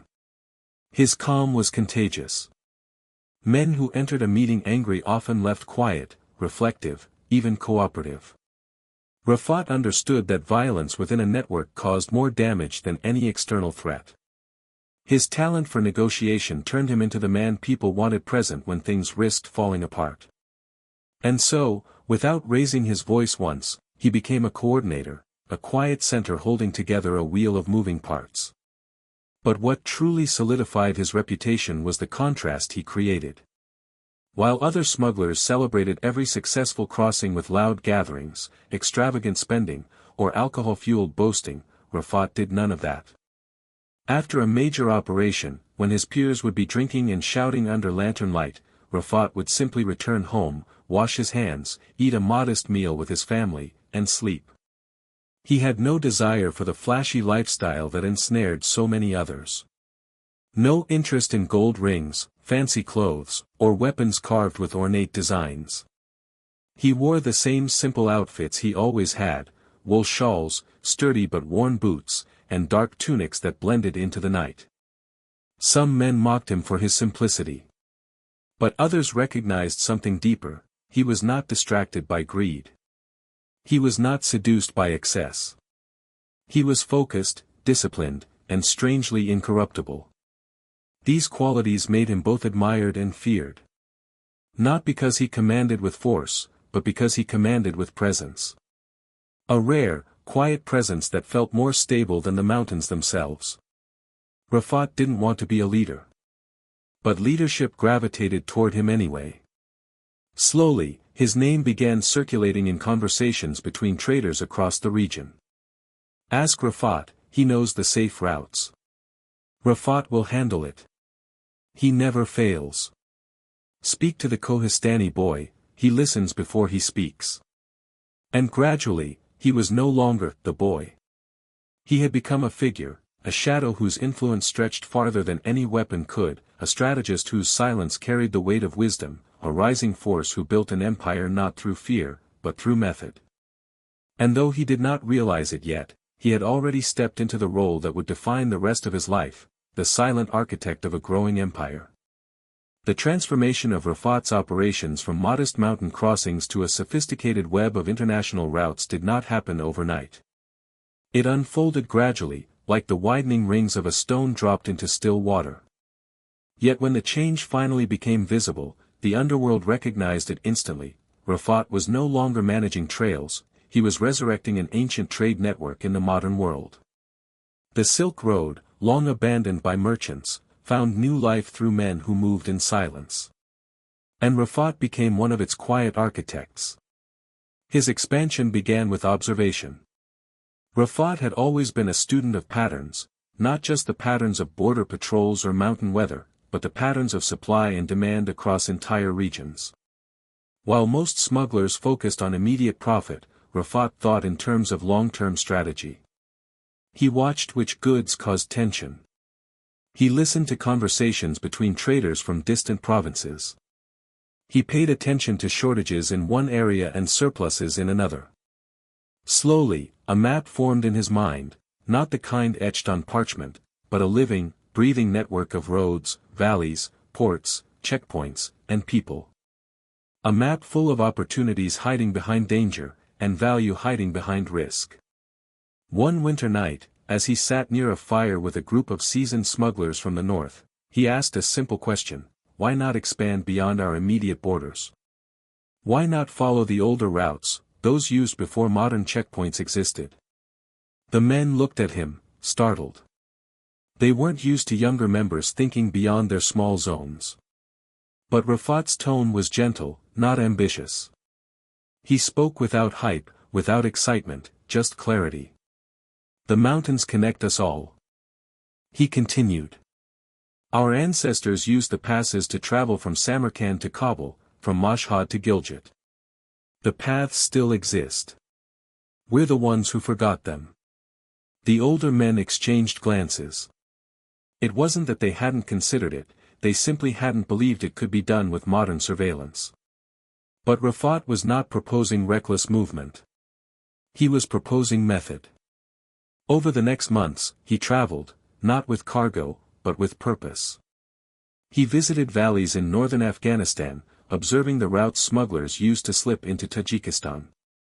He spent nights in Pakistan's border towns, watching how goods moved through night markets where lanterns illuminated faces for only a moment before fading into shadow. He visited remote Iranian villages where traders still told stories of caravan leaders who crossed deserts before roads were built. Every step, every conversation, every landscape added threads to the intricate web forming in his mind. He realized something essential: transportation alone wasn't what made an empire. Coordination was. If he could connect multiple routes, mountain paths, river crossings, coastal deliveries, he could move goods farther, safer, and more efficiently than anyone else. But to do this, he needed trust from groups in different countries. Trust was not bought with money, it was earned through consistency. And Rafat had consistency like no one else. The first major collaboration happened with a Tajik contact named Iskandar, a man with a sharp mind and a reputation for fairness. Rafat approached him not as a competitor, but as a partner. Their first meeting took place in a quiet tea house near the Panj River, where the sound of water flowing over rocks masked their conversation. Rafat spoke plainly. Your routes are strong in the north. Ours are strong in the east. If we combine them, both sides benefit. Iskandar studied him for a long moment, then asked, why should I trust someone so young? Rafat responded not with promises, but with facts. He laid out information about shifting patrol times, alternative bypasses through the Wakhan corridor, fluctuations in the demand for certain goods, and the rising value of unobstructed movement. His knowledge was precise, grounded, and calm, never exaggerated. By the end of the meeting, Iskandar leaned back, impressed. You're different from the others, he murmured. Most men want to control. You want to connect. Partnerships like this became Rafat's strength. One by one, he built alliances, not through intimidation, but through reliability. Traders from Iran, Pakistan, Tajikistan, and even small groups from Central Asia began sending word that they wanted to work with him. They valued his ability to predict trouble before it happened, to rearrange routes without chaos, and to communicate essential information with minimal words. With new partners came new routes. He strengthened the mountain trails through Badakhshan, using passes so narrow and forgotten that modern maps didn't mark them. He revived river crossings along the Amu Darya, learning the timing of currents and the blind spots of patrol boats. He negotiated access to small fishing ports on the Iranian coast, allowing goods to slip across the Caspian Sea under the cover of night. Every route was studied, tested, and perfected. He diversified the cargo as well. What began with basic goods now expanded into a range of items: precious stones from northern mines, antiquities smuggled from conflict zones, rare herbs sought by foreign markets, electronics restricted by international embargoes, and sometimes even people who paid enormous sums to escape unstable regions. Each operation carried risk, but Rafat's system was built on minimizing exposure. He assigned specific groups to specific legs of the journey. No team knew the entire route. No single person could compromise the chain. Communication flowed through him, but only what was necessary. Even his closest partners never fully understood how vast the network had become. What was most remarkable, however, was the way Rafat managed everything without attracting attention. In a world where smugglers flaunted their success with gold rings, new vehicles, and unnecessary displays of power, Rafat remained understated. He walked markets dressed in plain clothes, carried only what he needed, and spoke with the same quiet humility he had always possessed. Some called him a phantom. Others referred to him as the boy who became a map. But most simply called him Rafat, spoken with respect, always softly. As his network grew, so did the myths around him. Some claimed he could predict patrol movements weeks in advance. Others claimed he never slept, constantly studying routes. A few whispered that he was protected by mountain spirits, walking between borders like a man built of smoke. Rafat ignored all of it. He cared only for maintaining balance. He understood that smuggling depended on a delicate ecosystem. Too much movement attracted attention. Too many risky shipments jeopardized safety. Too much power created internal jealousy. Rafat navigated this balance with a steady hand. And yet, even as his influence expanded across borders, he carried himself with the same quiet discipline he had learned as a boy in Kohistani. The mountains shaped him into a silent observer. The networks shaped him into a silent strategist. And the Silk Road, reborn through conflict and necessity, shaped him into a silent empire maker. By now, Rafat's operations stretched across deserts, rivers, mountains, and seas. The ancient routes that once carried silk, spices, and jade now carried goods of the modern world. And though the cargo had changed, the essence remained: movement, secrecy, and survival. Rafat had become something rare, not a smuggler chasing fortune, but a coordinator reinventing an old world within a new one. He moved not with noise, but with precision. Not with aggression, but with patience. Not with force, but with quiet mastery. And those who worked with him knew one truth: the Silk Road had found a new keeper. A man who moved in silence. The Caspian Sea stretched before Rafat like a massive sheet of dark glass, unmoving under the weight of the night. It was his first time standing at its edge, a world far from the comforting curves of mountain trails, far from the forests and ravines he had navigated all his life. The sea had its own language, one he had not yet learned. But he had come here to understand it, because his network had grown large enough that land routes were no longer sufficient. The Silk Road of old had always included water passages, and now, in the modern world of shadows, the Caspian was becoming one of the most important. Rafat stood on the pier with his arms folded, his breath visible in the cold night air. Behind him, a handful of trusted men waited quietly. Before him, a small cargo vessel rocked gently against the wooden posts, its faded paint and rusted rails revealing years of hard voyages. On deck stood a stocky man with a thick beard and watchful eyes, Captain Murad, a veteran of the sea's unpredictable moods. Murad descended the gangway with slow, confident steps.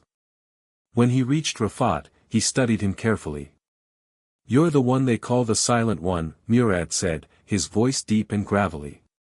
"I expected someone older." Rafat simply nodded. Age had never been his currency. Consistency had. The captain gestured toward the dark waters. "The sea isn't like your mountains. It has no patience. No stability. It forgives nothing." "I didn't come for forgiveness," Rafat replied gently. "Only possibility." Murad raised an eyebrow, amused. "Fair enough." He led Rafat aboard the vessel, the wooden planks creaking softly beneath their boots. The air smelled of salt, diesel, and old metal. Lanterns hung from hooks, casting warm, flickering pools of light on the deck. Rafat walked slowly, absorbing every detail, how the vessel moved with each small wave. How the rope strained against the posts, how the cold wind carried whispers across the water. Murad pointed toward the horizon. "On clear nights, you can see all the way to the oil rigs. And on some nights, you see nothing. The sea decides what you see." They spoke for hours, about tides, about patrol boats, about weather patterns that could turn the water violent without warning. Rafat asked few questions but listened intently, as he always did. He learned that the Caspian was not heavily policed compared to open oceans, but it was unpredictable. Storms could appear in minutes. And because the borders on the sea were invisible, accidents didn't always look like accidents. Rafat's goal was not to move large amounts of cargo. That would draw attention. Instead, he wanted to connect sea routes to his land network, to create passageways so subtle that even seasoned authorities wouldn't notice. Murad agreed reluctantly. "You're quiet," he said. "I trust quiet more than noisy men. But understand something, once we're out there, the sea decides the rules." Rafat accepted this truth. Their first voyage was planned for a moonless night. The cargo was small but valuable, compact electronics headed for a buyer on the western shore. The men loaded the crates carefully into a hidden compartment below deck, covering them with fishing gear and worn nets. On the surface, it looked like a boat preparing for a long night of hauling fish. Beneath that disguise, Rafat's operation was ready to test the waters. As the engine rumbled to life, Rafat stood at the stern, watching the shoreline recede slowly. The air vibrated with a faint hum from the motor, and the vessel glided forward with a gentle sway. The deeper they went, the darker the water became. The world behind them faded into a blur, swallowed by the night. Rafat felt an odd mixture of calm and uncertainty. The mountains were predictable, the sea was a shifting mystery. Yet there was something soothing in its vastness, the endless rhythm of water brushing against the hull, the soft whistle of wind threading through the rigging, the absence of human noise. Murad approached him, leaning on the railing. "Most people fear the sea their first time. You don't." "I respect it," Rafat murmured. "That's different." Hours passed in near silence. The crew spoke little, each man focused on the tasks assigned to him. Rafat watched Murad navigate with instinct, adjusting the wheel based on the faintest change in wind direction. Rafat admired men who could read their environment the way he read mountains. But their calm was suddenly interrupted. A faint light appeared behind them, distant, but unmistakable. Murad's expression shifted. "Patrol boat," he said quietly. "Far, but too close." The crew moved quickly, dimming the lanterns, lowering their voices. Murad altered their course with subtle, practiced movements. The vessel glided toward a stretch of fog drifting low over the water. The fog rolled in like a protective curtain, swallowing them whole. Rafat could barely see a few feet ahead. Hold steady, Murad whispered. The rumble of the patrol boat grew louder. Rafat's heartbeat slowed, not from fear, but focus. He crouched near the rail, listening to the sounds in the fog, the groan of wood, the slap of small waves, the thrumming of engines. Lights pierced the fog behind them for a moment, then faded. Minutes felt like hours. Finally, Murad straightened. "They've passed," he said softly. "Fog saved us." Rafat exhaled slowly. The sea had, in its own way, shown him mercy. When they reached the western shore near dawn, the sky was painted in shades of lavender and pale gold. The air grew warmer, carrying the scent of reeds and distant fields.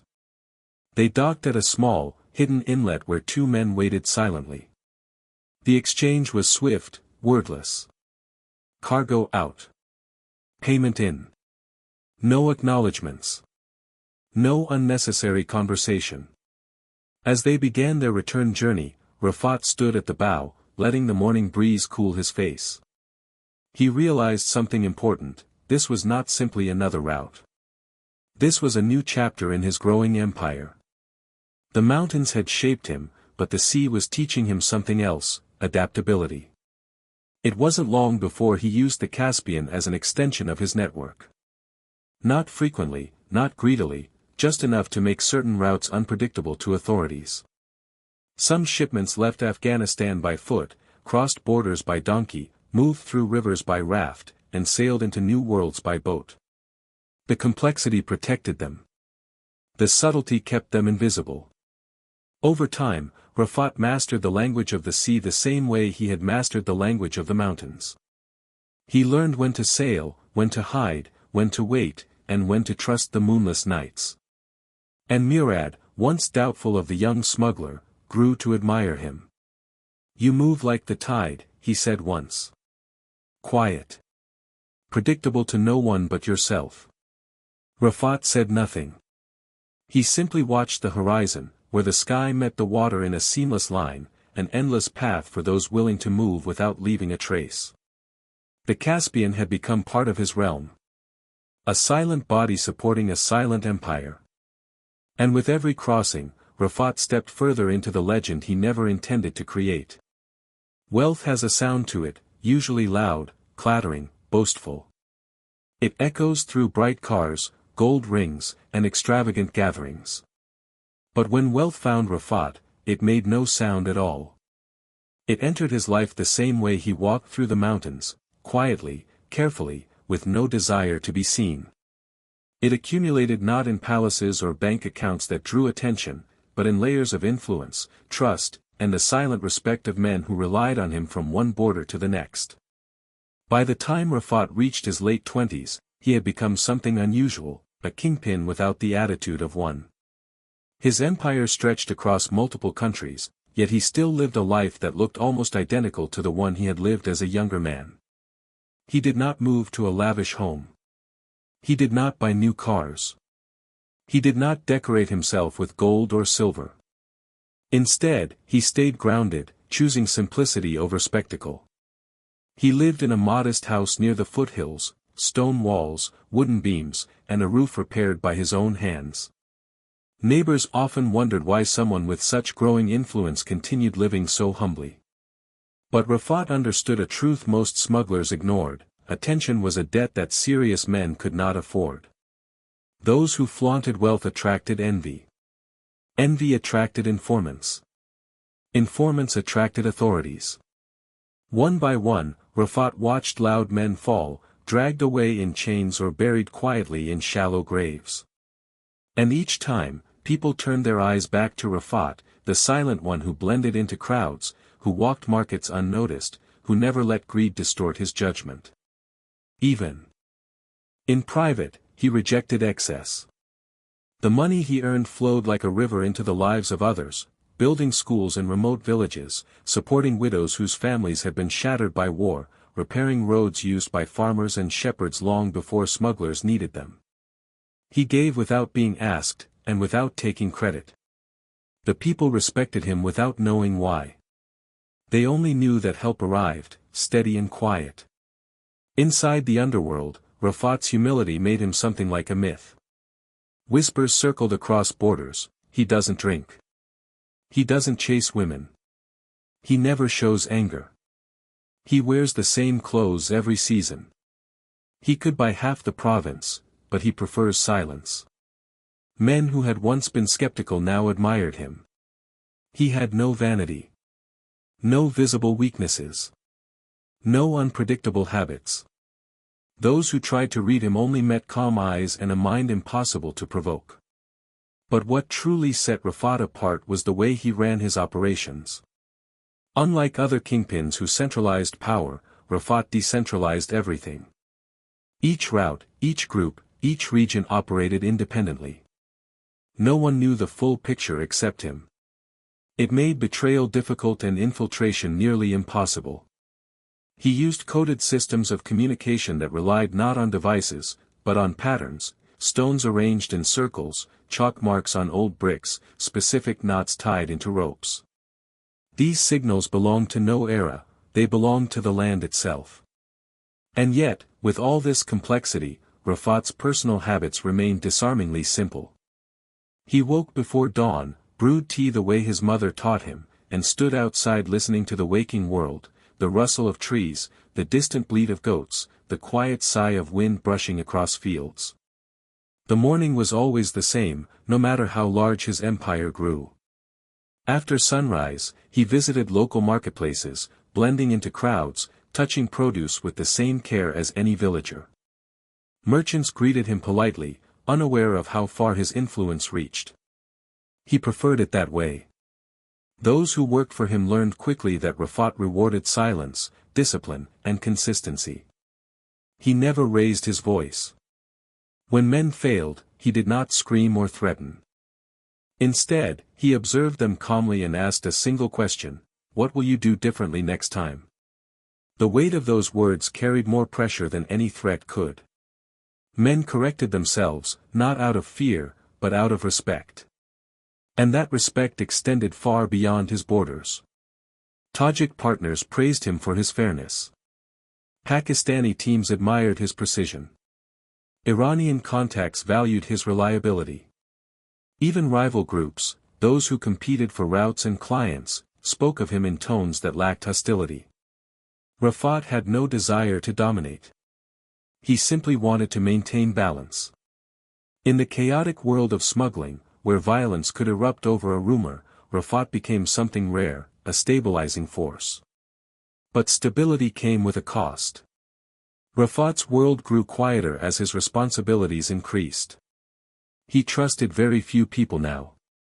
Karim remained close, but even he could not penetrate the full depth of Rafat's plans. Rafat carried the weight of information alone: routes, schedules, alliances, threats, vulnerabilities. Every decision he made affected dozens, sometimes hundreds of people.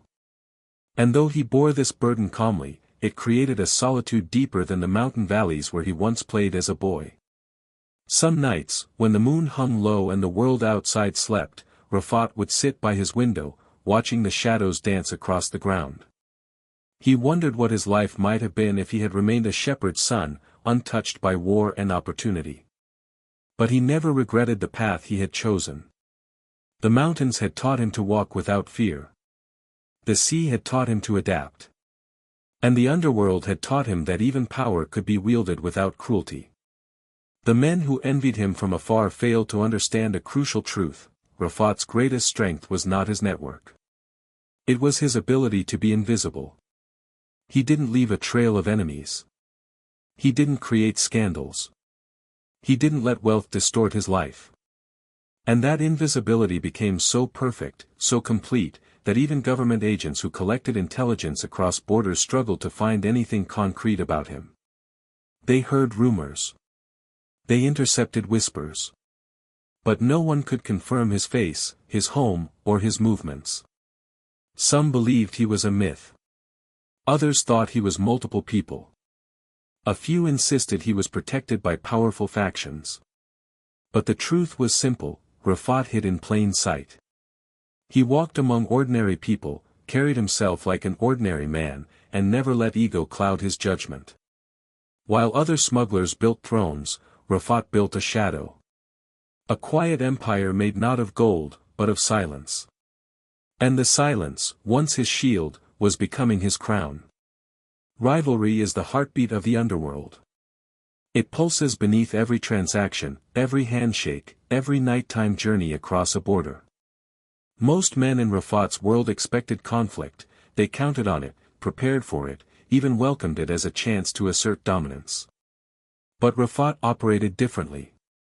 Where others sharpened blades, he sharpened silence. Where others looked for enemies, he looked for patterns. And where others tried to impose their will, Rafat tried to understand the will of others. It was this quiet philosophy that helped him navigate one of the most dangerous challenges of his growing empire, rivalries that could have erupted into violence. The first major tension began in the northern routes, where a group called the Korfi brothers controlled a series of mountain passes.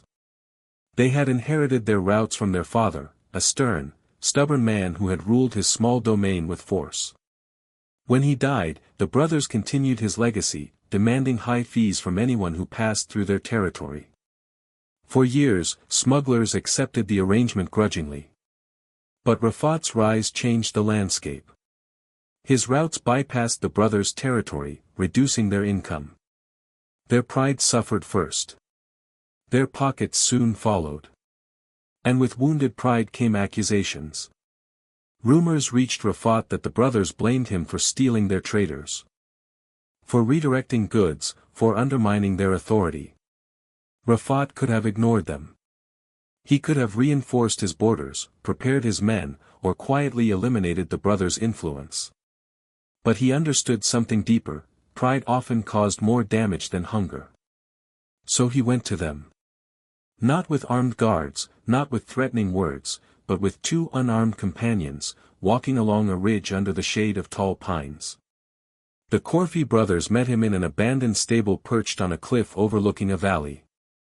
Their expressions were cold, suspicious. Their hands rested near their waistbands. Rafat noticed these details without reacting. "You've caused trouble for us," the eldest brother said bluntly. Rafat responded with his usual calm. "Not intentionally." "Intentional or not, it affects us," the second argued. "Routes are shifting. Our men are restless." Rafat lowered his gaze as if considering their words carefully. He didn't deny anything. He didn't defend himself. He simply asked, "What do you want?" The question surprised them. Most men in similar situations came with demands, not humility. After a brief exchange of glances, the eldest brother exhaled. "We want cooperation. Not competition." Rafat nodded slowly. He explained that his routes bypassed theirs only because the mountain paths had become unstable after a landslide, not because he sought to undermine them. He offered to share intelligence, patrol movements, weather patterns, supply trends. They could coordinate, not clash. By the end of the meeting, the brothers' hostility had softened. Rafat left without shaking hands. Trust wasn't formed so quickly, but he left with something more important: the storm had passed before the clouds even formed. His ability to diffuse conflict became legendary. Word spread. He solved it without guns. He spoke softly, and they listened. He ended a feud before it began. But not all rivalries could be handled with quiet talks in mountain stables. Another challenge arose along the Caspian routes, where a group of smugglers in a port town began interfering with Rafat's shipments. They were loud men, flashy, aggressive, easily provoked. They viewed Rafat's growth as a threat and believed loudness would frighten him into leaving their territory. They were wrong. One night, Rafat traveled to the port alone. The docks were alive with activity, boats rocking gently, lanterns swaying in the cold breeze, men shouting as they loaded and unloaded cargo. The salty air mixed with diesel and fish, creating a thick, gritty scent that clung to clothing. The rival group was gathered near a warehouse, laughing loudly, drinking from metal cups. When Rafat approached, the noise dimmed. Some recognized him, others didn't. But his posture, his steady steps, the calmness in his eyes, these details commanded attention even from the ignorant. "What brings the silent one here?" their leader asked mockingly. Rafat didn't react to the mockery. He simply said, "Your men interfered with a shipment. I came to speak with you about it." A few men chuckled. The leader smirked. "And what if we don't want to talk?" Rafat's expression remained unchanged. "Talking prevents problems," he said softly. "Ignoring them multiplies them." The leader stared at him, curious despite himself. Rafat continued. He didn't lecture them. He didn't threaten. He pointed out how unnecessary conflict would disrupt the entire port's economy, causing losses for everyone. He explained that competition could exist without sabotage. And he reminded them, gently but firmly, that the authorities monitored this port more closely than others. Violence would draw the wrong kind of attention. Some men scoffed. But the leader's smirk faded. For the first time, he saw Rafat not as a rival, but as someone who understood the bigger picture. Someone who saw beyond immediate profit. Someone who thought in terms of years, not days. By the end of the conversation, the leader agreed to step back. Not out of fear, Rafat never inspired fear, but out of respect for a man who stood unarmed among armed men and spoke with the calmness of a monk addressing a storm. Even rival factions began adopting his methods. Some sought him out for mediation. Others mirrored his discipline, imitating the habits that made him impossible to destabilize. But Rafat's approach wasn't merely strategic, it was deeply personal. He hated bloodshed. Not because he was afraid of danger, but because he understood its consequences too well. Violence created ripples that touched families, villages, entire regions. Every death created new grudges. Every grudge created new enemies. The underworld did not need more chaos. It needed balance. And Rafat, without intending to, became that balance. His diplomacy wasn't softness, it was strength in its quietest form. A form that most men overlooked until it disarmed them. A form that spread through his network until it became a culture, not just a strategy. People whispered, "Work with him. He doesn't let blood spill. He listens before deciding. He settles disputes like an elder, not a warlord." But as much as Rafat preferred peace, he knew one truth: not all rivals respected diplomacy. Not all storms could be calmed. And there were whispers already forming on distant routes, whispers that some men, somewhere, were not impressed by Rafat's gentle ways. They saw his peace as weakness. And that misunderstanding, like a crack in a wall, would grow silently, until it became impossible to ignore. Downfalls rarely begin with explosions or betrayals dramatic enough to be remembered. They begin quietly, with something so small that no one notices it when it happens. A single miscalculation. A shift in loyalty. A moment of greed. Rafat's empire, built on silence and precision, was no exception. Its first crack appeared in a way so subtle, so ordinary, that even he didn't sense it at first. It started with a package. A small one. Something that should have passed through the system unnoticed like thousands before it. The journey began as usual: discreet pickup, safe movement through the eastern foothills, quiet handoff to the next team. But somewhere along the chain, no one would ever know exactly where, the contents were switched. What should have been medical devices became something far more dangerous. Something illegal enough to attract government interest. Something heavy with political implications. No one told Rafat immediately.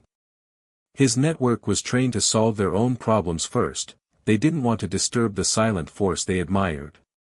They tried to fix the mistake, hide it, redirect the shipment. But the replacement package was already drawing suspicion. A border officer new to the region, young, ambitious, and hungry for recognition, stopped a vehicle he normally would have waved through. He noticed the driver's nervousness. He noticed the extra locks on the crate. And when he opened it, he found something that set off alarms across multiple agencies. Within hours, whispers spread through official channels, "There's a new smuggling line here. Someone is moving high-risk cargo. Find out who controls this route." Authorities who rarely cared about smaller trades suddenly began looking closer. Patrols tightened. Surveillance increased. Checkpoints multiplied. All because of one crate that Rafat had never approved and never even seen. At first, Rafat sensed only a shift in the air. Messages from his teams took longer to arrive.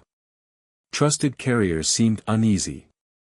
Routine operations felt off.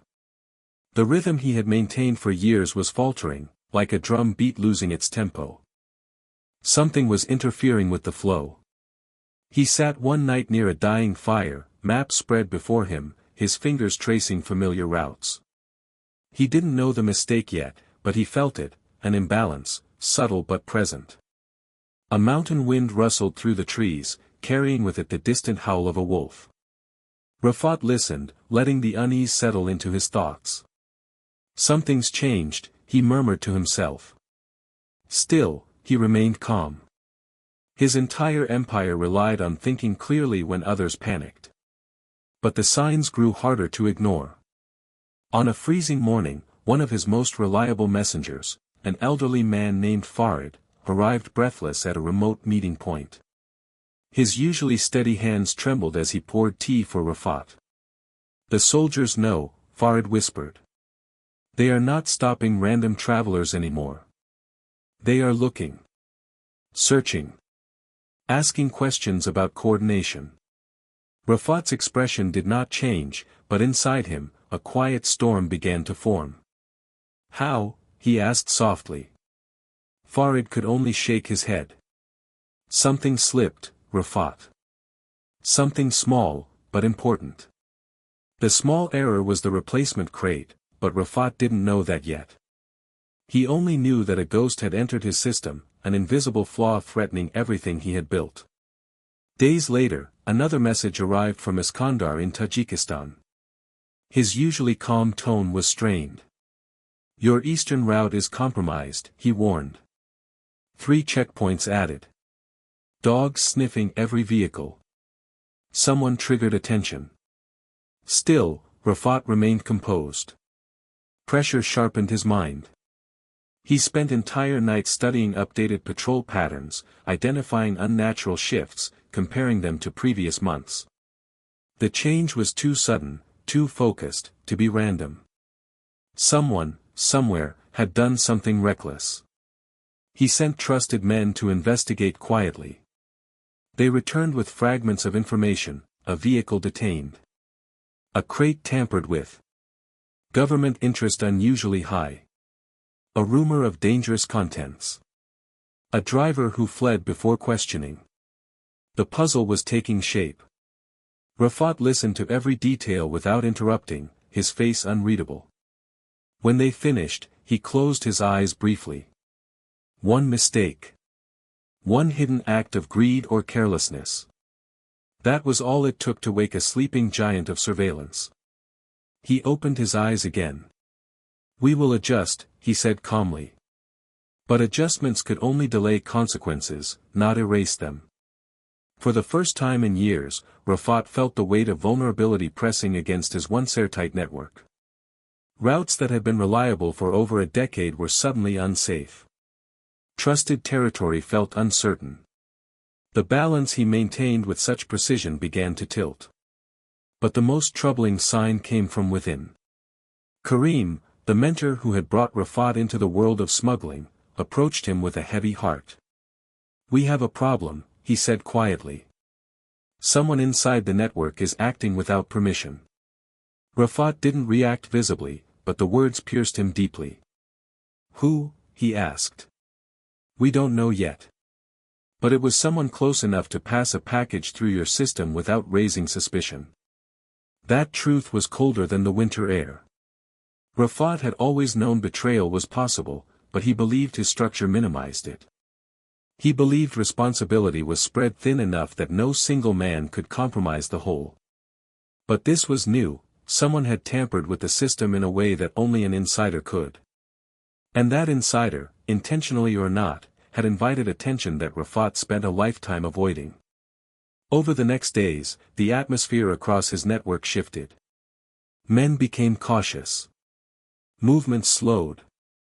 The usual silent confidence was replaced by quiet fear. Everyone sensed something was wrong, even if they didn't understand the details.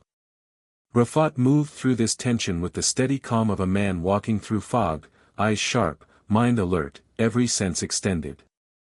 But no amount of focus could change the truth forming in his mind. This was the first crack. A small one. But cracks, if ignored, spread. One evening, as he stood on a hill overlooking the valley, Rafat watched the last light fade behind the mountains. The horizon glowed briefly, then sank into darkness. The world around him grew still. Snow fell lightly, covering the ground in a thin, fragile layer, beautiful, but temporary. He whispered into the cold air, storms don't arrive suddenly. They build quietly. And somewhere, in one of the countless hidden corners of his silent empire, that storm had already begun. Rafat didn't fear the storm. But he feared what it meant. Nothing built in silence is immune to echoes. When surveillance begins, it does not announce itself. It does not roar or warn or step into the light. It slips quietly into the cracks of daily life, gathering pieces, assembling shapes, turning shadows into puzzles. Rafat had lived his entire life avoiding such attention, but the mistake born from a single tampered crate had begun a chain reaction far beyond his sight. Now, somewhere across borders, men in uniforms and suits were speaking his name, not clearly, not confidently, but with an interest that tightened like a noose with every passing week. In a gray building far from the mountains, intelligence officers stared at a table cluttered with maps and reports. The young border officer who opened the crate had submitted his findings with pride, his first major seizure. He did not know it was the thread of a much larger fabric. Others saw it immediately. A pattern. A hint. A whisper. One officer, older and more experienced, tapped his finger on the report. "This isn't random," he said. "Someone coordinated this. Someone bigger than the local groups." The room fell quiet. Bigger was a dangerous word, dangerous because it implied structure, networks, invisibility. Men like that were rare, but when they existed, they were difficult to catch. "Find the routes," the officer ordered. "Find who avoided them before this shipment happened. People who shift patterns are always involved." And just like that, Rafat's name entered the world of Interpol, border intelligence, and regional task forces. Not as a target, not yet, but as a possibility. A ghost whose silhouette appeared faintly behind incidents that seemed disconnected, until now. Back in the mountains, Rafat felt a pressure he could not yet identify. Patrols no longer followed the predictable rhythm he had studied for years. They became inconsistent, appearing in places they never used to, moving in patterns that didn't match their usual schedules. Dogs patrolled more often. Vehicles moved in pairs instead of alone. Searchlights swept across valleys with growing frequency. Something was shifting. One evening, while Rafat observed a patrol from a cliff above, his companion, a young courier, whispered, "They're moving differently." "Do you think they know?" Rafat didn't answer. He watched the officers below, their silhouettes crossing beams of light, their radio chatter floating faintly upward. The young courier felt uneasy. Rafat felt something deeper, recognition. This was not random. Someone, somewhere, had given them reason to search. Meanwhile, across borders, investigative officers built a case slowly. A fragment of intercepted radio communication mentioning the Silent One. Testimonies from arrested smugglers who claimed that someone coordinated routes without ever revealing himself. A rumor from a Tajik informant about a man who never spoke more than necessary. None of it was concrete. But in intelligence work, suspicion was enough to launch inquiries. Teams began analyzing satellite images, comparing nighttime movements along the borders. They marked unusual paths, routes that remained curiously active even when patrols increased. Someone was outsmarting the system. Someone with discipline. Reports piled up with small, intriguing observations, movement detected in northern valleys at irregular intervals. Transit patterns suggest intelligence-led coordination. Shifts in known smuggling trails correspond with predicted patrol changes. Patterns that only Rafat could create. In a dimly lit operations center, a new figure entered the investigation, a woman with sharp eyes and a calm demeanor.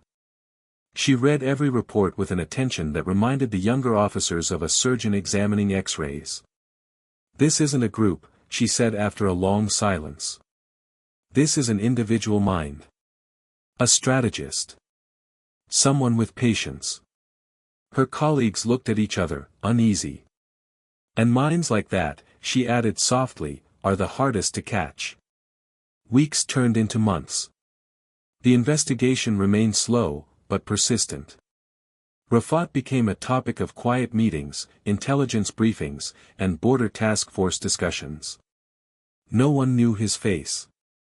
No one knew his real name. But everyone knew his methods. He moves goods without leaving signatures. He uses routes we lost track of decades ago. He anticipates patrol movements. He has connections across multiple countries. And perhaps the most alarming observation, he never repeats mistakes. Meanwhile, Rafat continued running his network, but he felt the tightening web around him. Routes he once trusted suddenly looked exposed. Teams that never encountered trouble were now stopped for routine checks. Contacts from Iran reported unusual questions being asked about mountain traders. Partners from Tajikistan spoke in worried tones about border guards receiving new orders from above. Something invisible was closing in.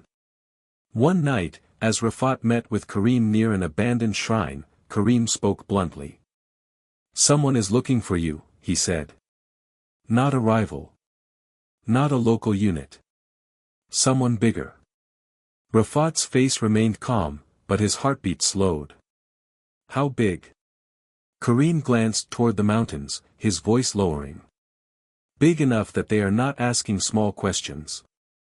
Big enough that they want the man behind the routes, not the men moving the cargo." Rafat inhaled slowly, letting the cold air sharpen his awareness. He had anticipated many dangers, betrayal, weather, accidents, rival groups, but he had never expected coordinated international attention. He believed his low profile, his humility, his caution would keep him invisible. But invisibility, he realized, was fragile. All it took was one light, one wrong moment, to reveal the outline of a shadow. The investigation intensified. Borders became more unpredictable. Intelligence teams collaborated across countries, sharing notes about unidentified coordinators. Drones were deployed in areas once ignored. Night vision cameras scanned mountain passes. Officers questioned shepherds and fishermen, asking about a quiet man who pays well and speaks little. Even rumors began to echo Rafat's traits. And in the underworld, whispers grew louder. Some smugglers wondered whether Rafat was being targeted. Others feared association with him. A few even considered distancing themselves from his networks. But Rafat did not panic. He adjusted. He slowed movements. Reduced shipments. Divided routes into smaller segments. Avoided major decisions. He watched from afar, analyzing the pattern of the tightening net. To anyone else, it would have looked random. But Rafat saw the design, a slow convergence, a careful narrowing of possibilities. Yet even with all his intuition, he could not stop what was coming. There was no single mistake this time. No reckless act. No betrayal. It was simply the nature of large systems, when enough pieces point to a single unseen hand, all eyes eventually turn toward the shadows. Rafat had built his empire in silence. But now the world was listening. The hunt had begun, not with a shout, not with a raid, but with a quiet gathering of attention. And attention, in Rafat's world, was the most dangerous enemy of all. The first signs of collapse rarely look like collapse at all. They appear in subtle ways: a delayed message, an unanswered knock, a familiar route suddenly feeling unfamiliar. Rafat had survived years by reading the quiet language of shifts in the world around him. And now, as he moved through the mountains he once trusted with his life, he could feel a change spreading like a slow-moving fog, thin, cold, and impossible to ignore. Borders that had been loosely watched for decades began tightening with unnatural coordination. New patrol towers rose along ridges that once served as blind spots. Soldiers who used to lounge lazily at checkpoints now stood alert, rifles held with discipline. Their movements were synchronized, mechanical, guided by instructions that came from far above their pay grade. And it wasn't just soldiers. The air itself felt different. Rafat noticed it first on a morning when he crossed a valley at sunrise. The usual birdsong was absent. The calm hum of early traders had vanished. Instead, he heard the distant buzz of drones, a sound foreign to these mountains, slicing through the stillness like a warning. He paused, lifting his gaze, narrowing his eyes. For a moment, he wondered if he was imagining it. But the buzzing persisted, growing louder, moving across the sky in a pattern too deliberate to be natural. He stood beneath a rock overhang, waiting until the noise faded. But the silence that followed was not comforting. It was the silence that comes before something breaks. His allies felt it too. Iskandar from Tajikistan sent a coded message: routes compromised. Watch the northern pass. From Iran, a fisherman who often helped Rafat's men cross discreetly wrote, new faces asking questions. And Karim, once steady as a mountain, spoke with a tension Rafat had never heard in him: someone is closing our world one door at a time. But the most painful shift was the loss of trust, not from Rafat, but from those around him. When pressure rises, loyalty becomes fragile. Men who were dependable for years began hesitating. They asked more questions than before. They double-checked instructions, doubted meeting spots, feared being followed. Paranoia grew like cracks spreading through glass. One of Rafat's most reliable carriers, a veteran smuggler named Zahir, suddenly refused to take a routine path he had walked hundreds of times. The soldiers are watching me, he whispered. I can feel it. They know something. Rafat tried to reassure him gently, but Zahir's eyes darted around like a hunted animal. Fear had replaced confidence. And fear, in the smuggling world, was contagious. Rafat saw others change too. A middleman from the eastern border began delaying payments. A supplier from the coastal route started demanding extra money for risk, even though the risk was the same as before. Some partners grew distant. Others grew defensive. A few simply vanished, disappearing into the chaotic underworld before anyone could question their silence. The balance that Rafat had maintained so carefully had shifted. He felt it in every conversation, every cautious glance, every route that no longer felt like a route. One night, Rafat met with two of his oldest associates in a small hut hidden in a cedar forest. The firelight flickered across their anxious faces. The older man, Qasim, leaned forward and spoke in a hushed tone. They've changed their strategy, Qasim said. It's not random inspections. It's targeted. They know information we didn't give them. His words hung in the air. Rafat asked quietly, do you believe we have a traitor? Qasim hesitated. Not intentionally, he said finally. But fear makes men careless. Someone talked. Someone said too much. Or someone was followed. That possibility was worse than betrayal. Betrayal required malice. But a mistake born from fear was harder to predict, harder to prevent.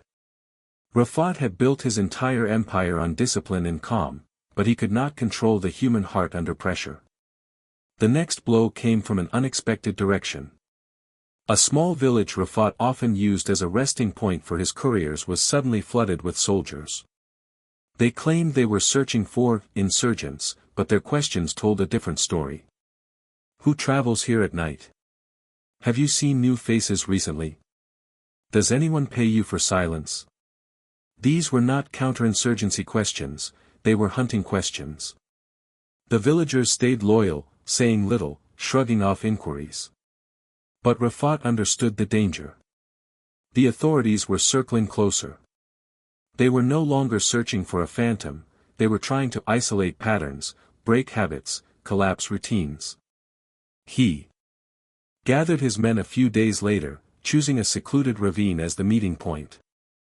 They sat in a semicircle, lanterns placed low to avoid attracting attention. Rafat stood before them, hands behind his back, his voice soft but steady. "We need to change everything," he said. "Routes, schedules, communication. If we continue as we have, they will find us." The men nodded, though worry clouded their eyes. A younger courier spoke, trembling slightly. "They ask about you, Rafat. Not about the goods. About you." Rafat blinked slowly. It was not fear he felt, it was inevitability. He had remained invisible for so long, but the world had changed. Technology, ambition, surveillance, all of it had risen like a tide, eroding the edges of the shadows he once relied on. He adjusted operations immediately. Routes were split into smaller sections. Goods moved in tiny quantities. Code signals changed every 3 days. Teams rarely met in person. He reduced communication to whispers carried by trusted messengers rather than electronic lines. But even these adjustments could not reverse the tightening noose. One night, as Rafat walked alone along a ridge, he saw headlights in the valley below, dozens of them, moving in coordinated sweeps. The ground vibrated faintly with the hum of engines. Searchlights cut across the slopes, washing the rocks in harsh white beams. The mountains that once protected him now felt like a prison, illuminated from every angle. Another night, a safe house he had used for years was raided without warning. No one was arrested, but everything was searched. Mattresses cut open. Walls tapped for hollow spaces. Footprints tracked in mud. The officers found nothing, Rafat left no evidence, but the message was clear, they were close. Too close. The hardest moment came when Rafat visited Karim in private. The older man looked worn, as if age had caught up with him all at once. His shoulders were heavy, his eyes tired. "They want you," Karim whispered. "Not the routes. Not the network. You." Rafat remained silent. "You must leave," Karim continued. "Disappear. Before they trap you in these mountains you love so much." Rafat looked out the window at the dark silhouette of the peaks, the same mountains that raised him, guided him, protected him. Leaving them felt like cutting out a part of his soul. But staying meant something worse. The network was collapsing. Borders were closing. Allies were uncertain. And the world was no longer silent. Rafat inhaled deeply, feeling the cold air anchor him for one last moment. He knew then that the life he built, the quiet empire of shadows, was beginning to crumble. Not through war. Not through betrayal. But through pressure so quiet and steady that even silence could not hold it back. Night had always been Rafat's ally. It had shielded him during childhood wanderings, sheltered his earliest crossings, and preserved his empire during years of silent movement.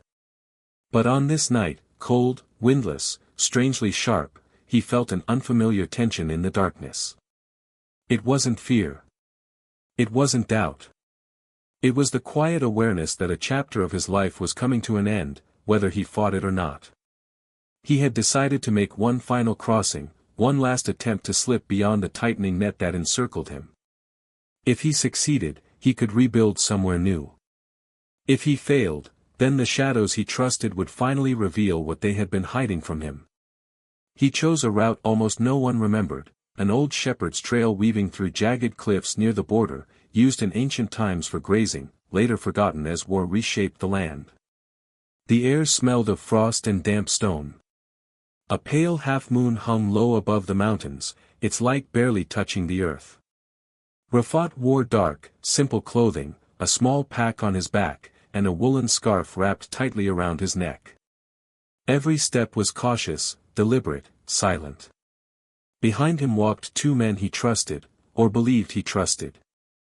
They were not his closest allies, but they had served him with calm loyalty for years. He told no one else about this crossing, not even Karim. The fewer who knew, the safer the path would be.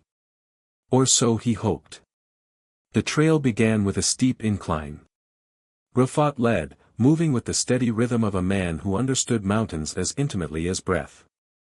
The stones were slick with ice, loose gravel crunched faintly beneath their boots. Their breaths rose in small, ghostly clouds and vanished into the night. Hours passed. The silence grew deeper. Rafat paused at a ridge overlooking a vast, dark valley stretching into neighboring territory. The land below was empty, no fires, no lights, no signs of life. Ideal for crossing.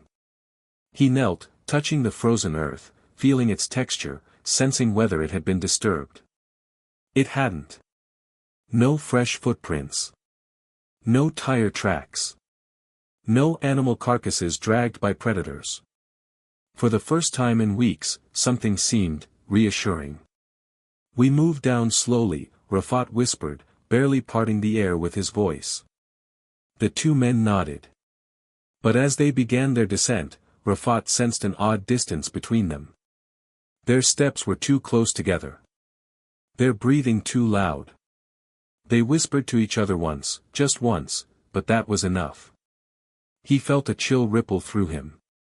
The mountains had taught him to listen for what didn't belong. And something here didn't belong. Still, he continued. His instincts told him suspicion alone was not enough to turn back. Paranoia could be as fatal as betrayal. The descent was treacherous. Sharp rocks sliced through the soles of their boots, and narrow ledges forced them to move sideways, gripping branches and roots for stability. Below them, the valley opened into a flat stretch of land that led directly to the border. A place Rafat could cross undetected, if all went as planned. But plans had been failing lately. When they reached the valley floor, the world felt unnaturally still. No owls calling. No wind brushing through the tall grass. Even the cold felt different, denser, heavier, like a warning wrapped in silence. Rafat stopped. He crouched, touching the ground again. Still nothing. No tracks. No movement. Yet something in his chest tightened. He straightened slowly and looked at the two men behind him. "Stay close," he said softly. They nodded again, but their eyes glowed faintly with something he couldn't read, not loyalty, not fear, not determination. Something else entirely. They crossed the valley carefully, moving in the shadow of tall boulders. Rafat kept his senses wide open, listening for anything, a snapped branch, a distant engine, the soft click of a radio. But nothing came. The silence deepened with each step.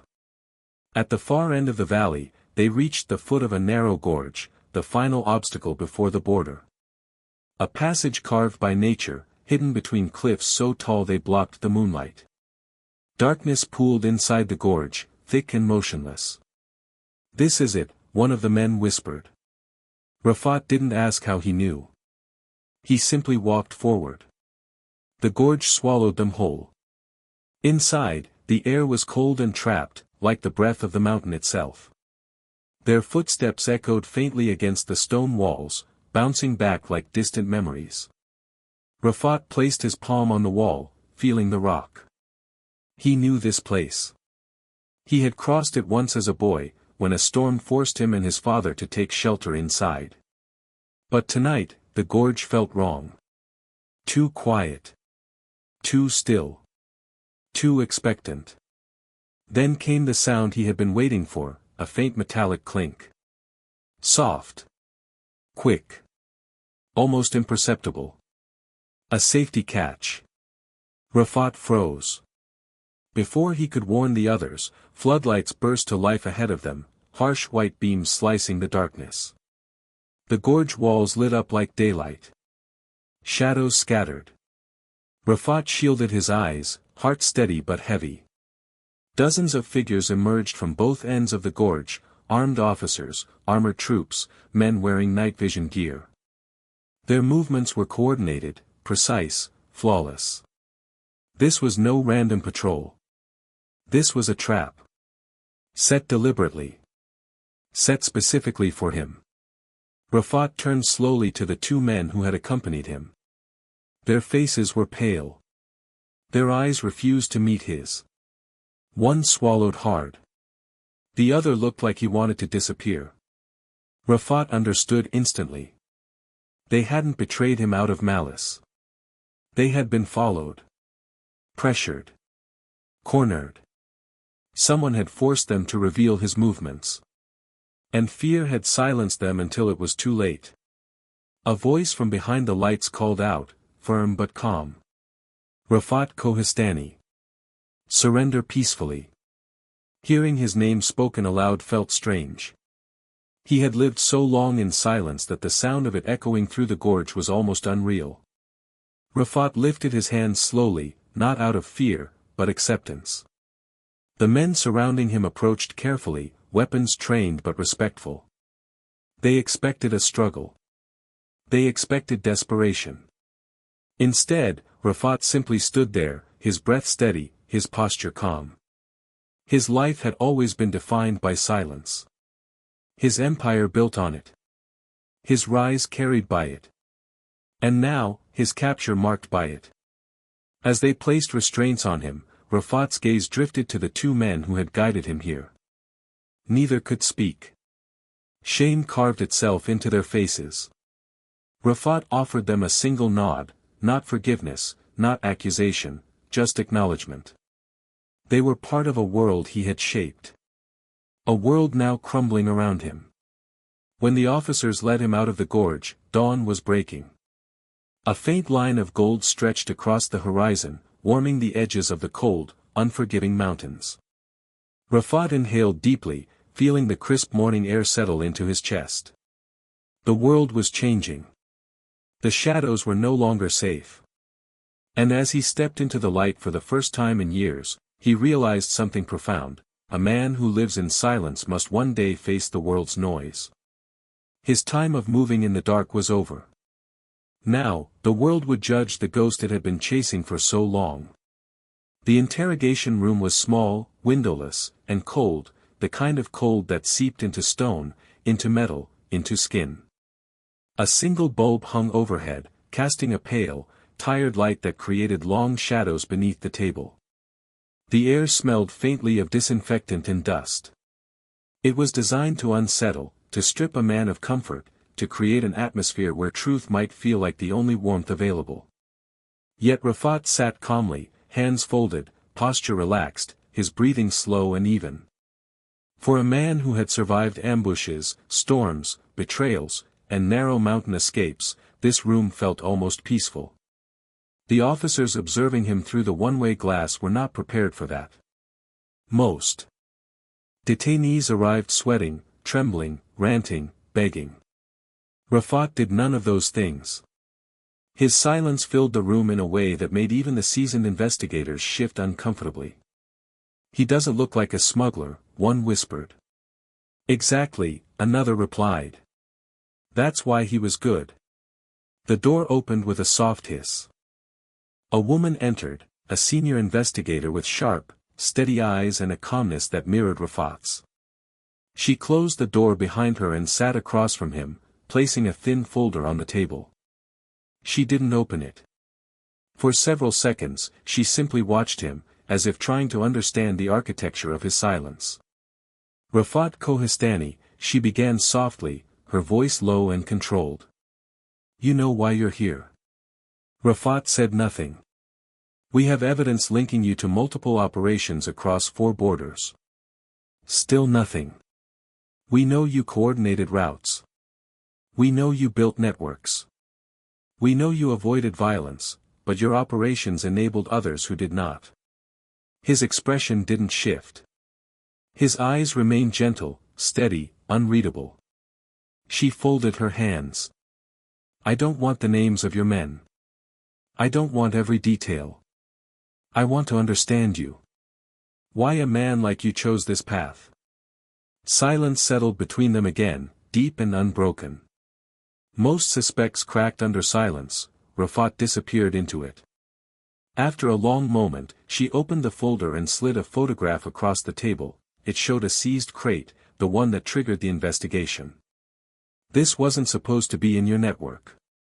Someone betrayed you. That is what started all this. If you talk, we can help you. You don't have to carry the weight alone. Rafat lowered his gaze briefly to the photo, then returned it to her.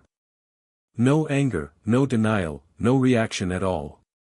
The truth was simple, he had accepted his fate long before this room. The mountains had taught him that storms come whether one is prepared or not. Fighting them only exhausted the soul. The investigator exhaled quietly. She changed her approach. You know, most men talk to protect their legacy. They want their stories told fairly. They want history to know they did things for reasons. If you remain silent, someone else will tell your story for you. Rafat blinked once, slowly. She leaned forward slightly. You've built something. A network. A reputation. Don't you want people to understand it came from discipline, not chaos? He finally moved, just a small motion. His hands shifted, fingers brushing together lightly. He spoke, his voice deep, soft, and shaped by the mountains he came from. Stories don't matter. The investigator froze. This was the most he had said since his capture. Rafat continued calmly, his voice barely above a whisper. People will say what they want. They did before. They will now. Words won't change anything. But the truth matters, she insisted. To this, Rafat offered a faint, almost imperceptible smile. Truth changes with the one telling it. She studied him, searching for cracks in the calm facade, but there were none. Over the next hours, investigators rotated in and out of the room, some firm, some gentle, some aggressive, some analytical. They asked about routes, contacts, safe houses, codes, operations. They threatened long sentences. They offered leniency. They tried appealing to morality, to emotion, to fear, to pride. Rafat sat still through all of it. At one point, an impatient officer slammed his fist on the table. You think silence will save you? Rafat looked at him, his expression serene. No, he said softly. It's never been meant to. The officer stared at him, confused. Rafat continued, silence is not a shield. It is a choice. The officer left the room moments later, frustrated and unsettled. Hours turned to days. Rafat rarely spoke more than a sentence. He answered only factual questions, his name, his age, his birthplace. Nothing more. No details that could endanger others. No information that could map his network. He did not lie, he simply did not elaborate. He lived in silence, and now he inhabited it completely. Investigators reviewed footage of him. His pulse never spiked. His voice never rose. His eyes never wavered. They concluded he was either extraordinarily disciplined or utterly resigned. But resignation wasn't the right word. He had simply accepted that a world built on shadows could not last forever in the light. The senior investigator returned on the fourth day. She placed 2 cups of tea on the table, one in front of him, one in front of herself. You haven't asked for anything, she said. Not food preferences. Not blankets. Not privileges. Everyone asks for something. Rafat wrapped his hands around the warm cup, inhaling the rising steam. The tea smelled familiar, black leaves, cardamom, the fragrance of mountain homes. "I have everything I need," he said quietly. "And what is that?" "Breath," he replied simply. She exhaled, frustrated and impressed at once. "Do you regret anything? Anything at all?" Rafat looked at the floor, then at her. His eyes carried years of roads, risks, quiet decisions, and lives he had touched, for better or worse. "I regret nothing," he said. "But I remember everything." It was an answer no interrogation manual could decipher. After several more attempts, investigators concluded the obvious: Rafat would not break. Not through pressure, not through persuasion. His convictions were anchored too deeply in discipline to unravel. And so the questioning slowed. Rafat was moved to a more secure facility, deeper in the city, away from mountains, away from rivers, away from every path that once carried him between borders. The world outside continued hunting his old routes, interrogating his associates, dismantling the network piece by piece. But inside his cell, Rafat slept peacefully, more peacefully than he had in years. The silence here was different from the mountains. It was heavier. Colder. But he accepted it with the same calm he had accepted everything in life. Interrogators could not break what the world had never been able to touch, a man whose greatest armor was his silence. The collapse of Rafat's network began quietly, almost politely, like the first cracks in a frozen river. At first, the men under him believed his absence was temporary, another strategy, another silent retreat before a greater return. But days passed without a single message. No coded stone markers appeared along routes. No runners arrived with whispered instructions.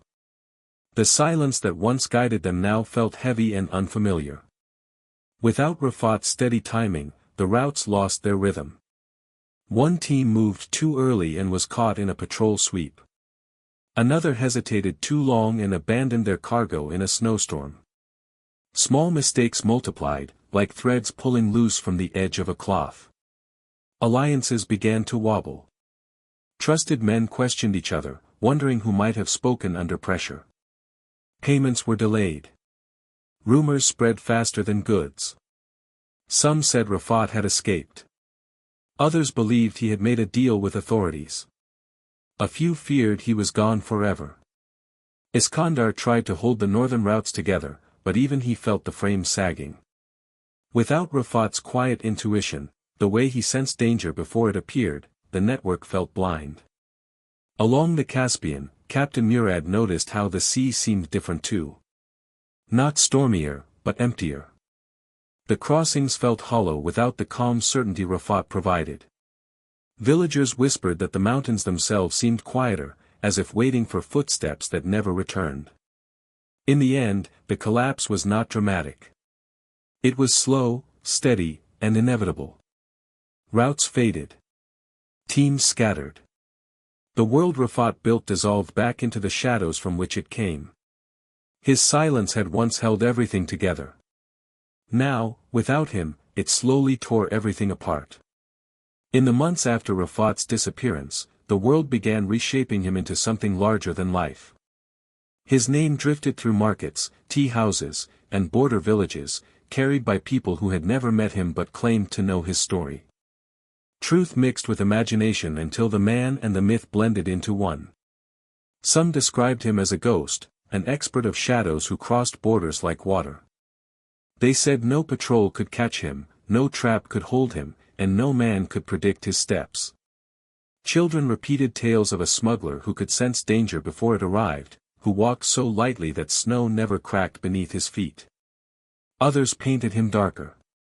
They spoke of him as a mastermind pulling strings across nations, a silent architect controlling routes from the shadows. They imagined him as a figure with 100 identities and 1,000 secrets. Yet in quiet villages, older men remembered him differently. They spoke of a boy who grew into a man who never asked for recognition. A man who brought flour in harsh winters, medicine when roads were blocked, and calm when conflict threatened to erupt. They did not see a criminal, they saw a quiet helper. Officials crafted their own version. They lectured trainees about the silent strategist, warning them that the most dangerous men were those who avoided noise and ego. Still, even they admitted much of Rafat's life remained a mystery. Inside his small cell, Rafat heard none of these stories. He lived simply, breathing calmly, unaware that the world outside was turning him into legend. Truth faded. Myth grew. And Rafat became whatever each person needed him to be. In the quiet years of his confinement, Rafat lived with a peace that surprised even him. Without routes to plan or borders to read, time stretched gently around him. He spent long hours listening to the distant echo of footsteps, to the soft hum of lights, to the rhythm of his own breath. Life, stripped of danger and secrecy, felt strangely lighter. Memories visited him often. He recalled the cold mountains of his childhood, the scent of pine carried by winter winds. The silent patience of snow-covered trails.